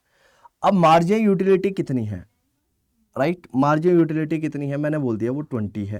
पहली यूनिट से, जब मैंने पहली यूनिट को कंज्यूम करा तो पहली यूनिट से जो मुझे सेटिस्फेक्शन मिली, मार्जिनल यूटिलिटी मिली, वो 20 है, राइट। फिर मैंने बोला दूसरी यूनिट से मेरे पास 18 है, फिर थर्ड यूनिट से मैंने बोला 16 है, फिर फोर्थ यूनिट से मैंने बोल दिया 14 है। क्या बोल दिया बच्चों? 20 बोल दिया, 18 बोल दिया, 16 बोल दिया, राइट। 16 बोल दिया, इसको 8 कर दो, फिर यहाँ पर 0 कर दो, राइट। एडिशन यूनिट से कितनी मिली हमें? 0 मिली, और फिर कर दो बेटा -5। कितना कर दो? -5। मैंने क्या बोला? Marginal utility in terms of money, money के रिस्पेक्ट में मार्जिनल यूटिलिटी कितनी है। तो मैंने क्या बोला कि marginal utility in respect of money का मतलब क्या है कि भाई अगर मैं 1 रुपये स्पेंड करता हूं तो मैंने आपको बोला कि मुझे 2 यूटिल्स की सेटिस्फेक्शन मिलती है। कितने यूटिल्स की सेटिस्फेक्शन मिलती है? 2 यूटिल्स की सेटिस्फेक्शन मिलती है। जब मैंने 1 रुपये खर्च किया तो मुझे 2 यूटिल्स की सेटिस्फेक्शन मिली। यहां पर मुझे मार्जिनल यूटिलिटी कितनी मिल रही है? जब मैं 1 यूनिट खर्च कर रहा हूं तो मुझे कितनी मिल रही है? सर 20 यूटिल की मिल रही है, 20 यूटिल की मिल रही है। लेकिन मैं 1 खर्च कर रहा हूं तो मुझे कितनी सेटिस्फेक्शन मिल रही है? ₹2 की मिल रही है ना, 2 यूटिल्स की मिल रही है ना, तो इसका मतलब क्या है, इसका मतलब marginal utility in terms of money कितनी हो जाएगी, 10। कितनी हो जाएगी, 10। सेम सेंस पर यहाँ पर देखो, यहाँ पर देखो मार्जिनल यूटिलिटी कितनी है बेटा, 18। और मुझे एक की वैल्यू कितनी है बेटा, 2 यूटिल्स, तो कितनी मिल रही है बच्चे, 9। यहाँ पर देखो बेटा 16 डिवाइडेड बाय 2 कितनी है बच्चे, 8। यहाँ पर देखो बच्चे 8 डिवाइडेड बाय 2 कितनी है बच्चे, 4। उसके बाद मैंने बोला यहाँ पर 0 डिवाइडेड बाय बच्चे 2 कितना आया, 0। उसके बाद मैंने बात करी -5 डिवाइडेड बाय 2 कितना आएगा बच्चे, -2.5। कितना आएगा, -2.5। क्या आएगा, -2.5। Now price of x, price तो हमें पता ही है कितना है, 4। प्राइस पे चेंज थोड़ी है, प्राइस तो सेम ही रहेगा ना, 4 रुपये, 4 रुपये और 4 रुपये। क्या रहेगा प्राइस, 4 रुपये, 4 रुपये, 4 रुपये, 4 रुपये। अब नाउ मुझे क्या निकालनी है, मुझे कंज्यूमर इक्विलिब्रियम निकालना है। क्या निकालना है, consumer equilibrium. Now let us try to understand the consumer's equilibrium. Consumer equilibrium कैसे निकलेगा सर, कैसे सर, कैसे बताओ, आओ सर। मैंने आपको भी थोड़ी देर पहले एक फॉर्मूला बताया कि marginal utility of X divided by price of X is equal to marginal utility of money. Marginal utility of money. तो मुझे निकालना है कि कब कंज्यूमर जो होगा वो इक्विलिब्रियम में आएगा, कब कंज्यूमर इक्विलिब्रियम में आएगा। तो ये तो बेटा मेरे पास आ गई इक्वेशन। क्या आ गई है मेरे पास, equation. Now let us try to understand this with the help of this schedule. Now marginal utility of X कितनी होनी चाहिए, राइट। प्राइस ऑफ एक्स कितना हमें दे रखा है, प्राइस ऑफ एक्स हमें दे रखा है 4। मार्जिनल यूटिलिटी ऑफ मनी कितनी दे रखी है मुझे, 2। तो मैं ये बोल सकता हूँ मार्जिनल यूटिलिटी ऑफ एक्स कितनी होगी, 8। मार्जिनल यूटिलिटी ऑफ एक्स कितनी होगी यहाँ पर, 8। अब देखो मार्जिनल यूटिलिटी ऑफ एक्स 8 कहाँ पर है, यहाँ पर। ये रहा मेरे प्यारे बच्चों, ये रहा वो पॉइंट, ये रहा वो पॉइंट जहां पर होगा कंज्यूमर इक्विलिब्रियम। कंज्यूमर इक्विलिब्रियम यहां पर होगा। इसका मतलब जो कंज्यूमर इक्विलिब्रियम निकल कर आएगा, वो कंज्यूमर इक्विलिब्रियम कहां पर आएगा, यूनिट नंबर 4, 4th यूनिट को जब वो कंज्यूम करेगा, और जो मार्जिनल यूटिलिटी उसकी 8 हो जाएगी, और marginal utility in terms of money 4 हो जाएगी, और प्राइस ऑफ कमोडिटी तो कांस्टेंट ही है। क्या है, कांस्टेंट ही है, राइट। ठीक है ना। अब यहां पर देखो पहले वाले केस में क्या हुआ, आई होप आप लोग समझ पा रहे होंगे। यहां से लेकर यहां तक समझने की कोशिश करना, यहां से लेकर यहां तक और यहां तक, राइट। यहां पर marginal utility of money is greater than price of x. Marginal utility of money is greater than price of x, yes और नो, यस सर। क्योंकि मार्जिनल यूटिलिटी ऑफ मनी कितना, 10, 9, 8, 10, 9, 8, प्राइस कितना, 4, 4, 4, राइट। नाउ सेकेंड पॉइंट, यहां पर देखो marginal utility of money is equal to price of X, है या नहीं है, यस। और लास्ट वाला सिनेरियो देखो, यहां पर marginal utility of money is less than price of x. यहां पर मार्जिनल यूटिलिटी ऑफ मनी 0 और -2.5 है, और प्राइस ऑफ कमोडिटी कितना था, 4 था। तो उससे कम है या नहीं है, जी सर कम है। अब जब तक इसके ऊपर रहेगा, यानी कि ये वाली कहानी रहेगी, जब तक ऊपर वाली कहानी रहेगी, जब तक, right, marginal utility of money price of x से ज्यादा रहेगी, तब तक एक कंज्यूमर उसको परचेज करना चाहेगा, और तब वो कम हो जाएगा, तब वो कंज्यूमर परचेज नहीं करना चाहेगा। यानी कि ये पॉइंट ऑफ सैचुरेशन है, यहां पर कंज्यूमर इक्विलिब्रियम में है, इस पॉइंट तक वो परचेज करेगा, इसके नीचे आते ही कंज्यूमर इस गुड्स को परचेज नहीं करना चाहेगा, या फिर इन गुड्स को लेना नहीं चाहेगा। सीधी सी बात है, सीधा सा कॉन्सेप्ट है मेरे प्यारे बच्चों। ये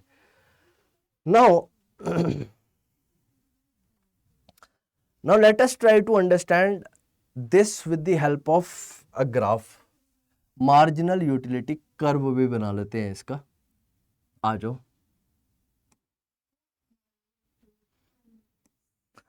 ये रहा बेटा। अब आप लोगों को इतना तो पता है कि मार्जिनल यूटिलिटी का कर्व जो होता है वो कैसे होता है, राइट। अगर मैं यहां लिखता हूं marginal utility and price of the commodity, marginal utility and price of the commodity. तो यहां पर क्या आएगा, consumption, consumption of commodity, right, consumption of commodity. अब पिछले वाला एग्जांपल देखो, पिछले वाला एग्जांपल देखो, राइट, मार्जिनल यूटिलिटी और प्राइस ऑफ एक्स कितना था, मार्जिनल यूटिलिटी और प्राइस ऑफ एक्स दोनों बराबर थे, दोनों क्या थे, बराबर थे। और कमोडिटी कितनी थी, कमोडिटी कितनी, अरे देखो भाई पिछले वाले केस में देखो ना, कंज्यूमर इक्विलिब्रियम कहां पर निकल कर आया था, कंज्यूमर इक्विलिब्रियम निकल कर आया था जब यूनिट ऑफ कमोडिटी कितनी कंज्यूम हो गई थी, 4 यूनिट, कितनी थी, 4, ठीक है ना, यूनिट कितनी थी, 4। उसके बाद मार्जिनल यूटिलिटी कितनी थी, यूनिट थी हमारी 4, मार्जिनल यूटिलिटी थी हमारी 8, प्राइस कितना था हमारा 4, यस और नो, यस और नो। तो यहां पर देखो अगर मैं इसको बनाऊं 1 2 3 4 5 6 8, कंजम्पशन कितनी करी थी, 1 2 3 4 5 6 और 7, 7। समझ में आ रहा सबको या नहीं आ रहा है, थोड़ा सा ये डायग्राम इधर उधर हो गया लेकिन समझने की कोशिश करो यहां पर, ठीक है ना। अब समझो प्राइस ऑफ एक्स कितना है, 4, ठीक है सर। आई कहां से थी, यहां से गिरते हुए, और यहां से ये कर्व जाएगा ऐसा, राइट, यहां से ये कर्व जाएगा कुछ ऐसा, और भी थोड़ा सा स्टीप बनेगा, क्यों बनेगा भी बता देते हैं इसका भी रीजन। कंजम्पशन कितनी दिखा रखी थी हमने, कंजम्पशन थी हमारी, कंजम्पशन कितनी थी इसमें, कंजम्पशन थी हमारी, मार्जिनल यूटिलिटी थी 8, मार्जिनल यूटिलिटी ऑफ मनी थी 4 और price of commodity x, right. तो इक्विलिब्रियम कहां पर आएगा, जहां पर price of x will be equal to marginal utility of x। तो प्राइस ऑफ x और marginal utility of money, marginal utility of money दोनों बराबर होंगे, और दोनों बराबर कहां पर है, 4 4 पे, ये रहा पॉइंट और ये रहा पॉइंट। लेकिन यहाँ पर टोटल जो हमारे पास मार्जिन यूटिलिटी और प्राइस, मार्जिन यूटिलिटी कितनी थी, 8 थी, और यहाँ पर जो कंजम्पशन ऑफ यूनिट था वो भी कितना था हमारा, 6 था। तो यानी कि ये कर्व जो है वो कुछ ऐसा आएगा, राइट। अब मुझे इक्विलिब्रियम देखना है, अब मुझे क्या चाहिए, मुझे चाहिए इक्विलिब्रियम। तो इक्विलिब्रियम कहाँ पर है, ये पॉइंट है, right, this is the point, this is the point of equilibrium, और ये थोड़ा सा और स्टीप आएगा, ये थोड़ा सा और स्टीप आएगा। तो यहाँ पर यानी कि अगर मैं बात करूं, ऐसा समझो यहाँ पर भी 4 आएगा, ये वाला पॉइंट है। तो this is the point of equilibrium. तो यहाँ पर margin utility of X will be equal to price of X, this is the place of equilibrium. ये वो प्लेस बनेगा जहां पर इक्विलिब्रियम निकल कर आने वाला है वन कमोडिटी केस में, राइट।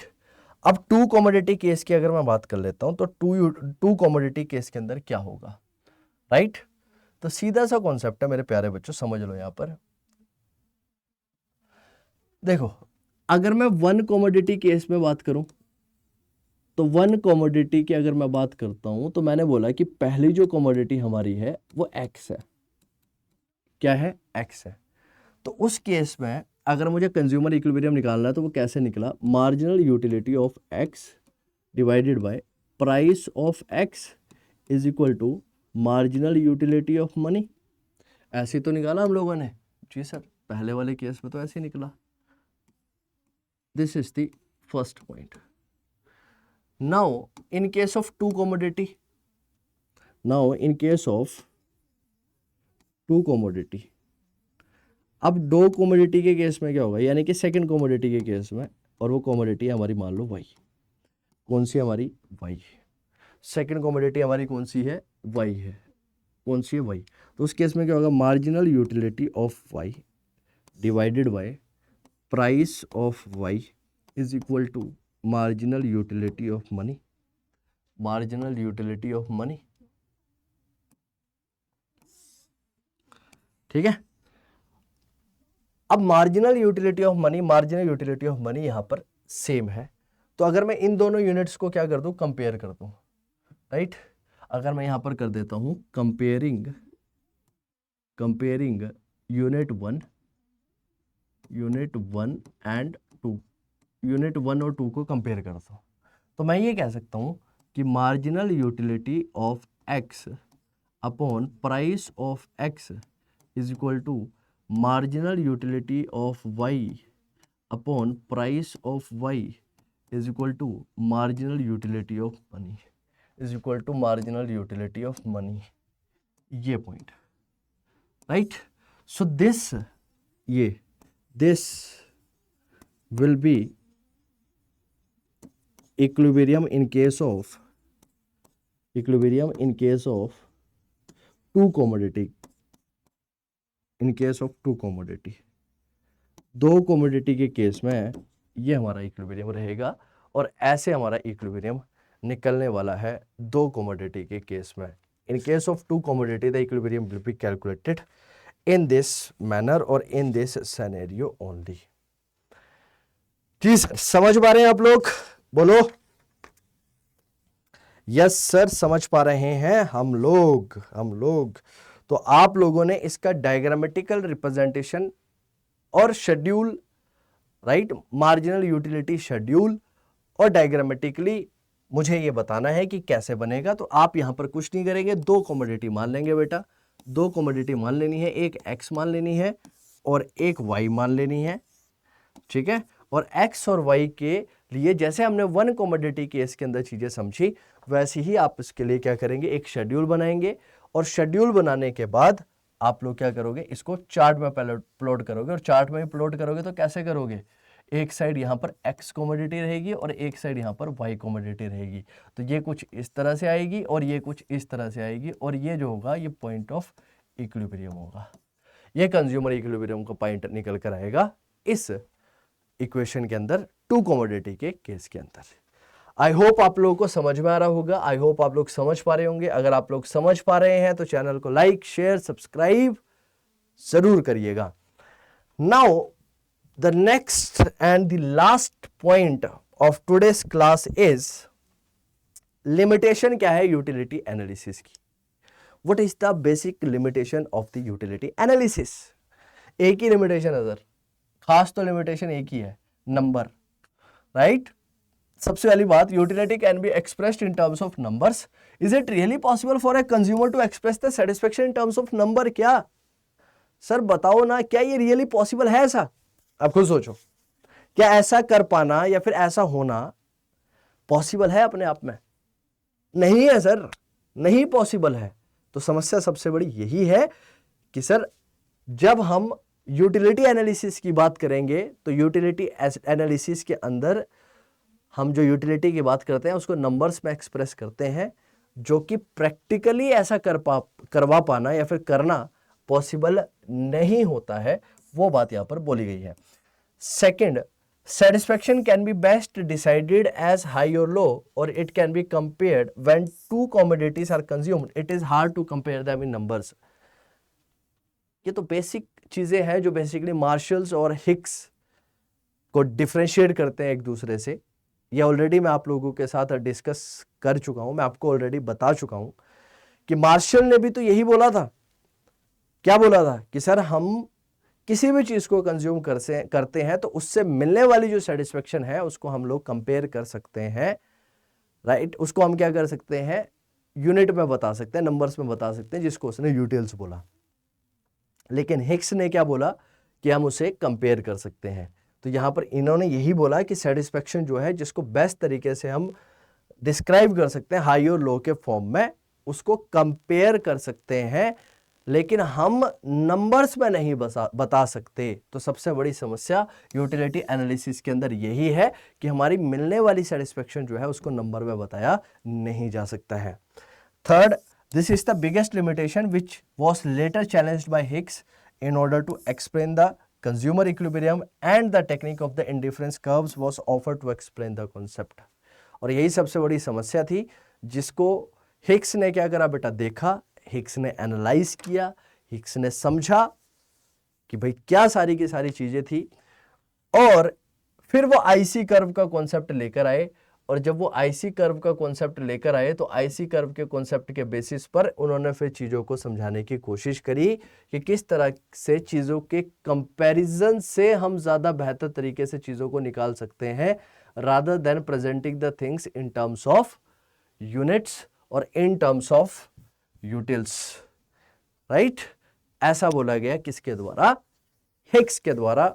और फिर कॉन्सेप्ट निकल कर आता है आपका आईसी कर्व का, इंडिफरेंस कर्व का, जिसके लिए मैं लेके आऊंगा एक और वीडियो, और वो पूरी की पूरी फुल फ्लेश्ड वीडियो होगी आपकी measurement of utility ordinal approach की आईसी कर्व के साथ, राइट। प्राइस लाइन और आईसी कर्व का रिलेशन वहां पर देखेंगे और वहां पर इक्विलिब्रियम ढूंढने की कोशिश करेंगे। तो आज की इस क्लास के अंदर मेरे प्यारे बच्चों, आइए फटाक से एक बार देखते हैं हमने क्या समझा और क्या जाना। सबसे पहले हमने जाना कि कंज्यूमर कौन होता है, यूटिलिटी का कॉन्सेप्ट क्या कहता है, यूटिलिटी को मेजर करने के लिए हमारे पास क्या क्या अप्रोचेस हैं। हमने बात करी हमारे पास दो अप्रोचेस रहती हैं। सबसे पहले हमारे पास कार्डिनल अप्रोच है, फिर हमारे पास ऑर्डिनल अप्रोच है।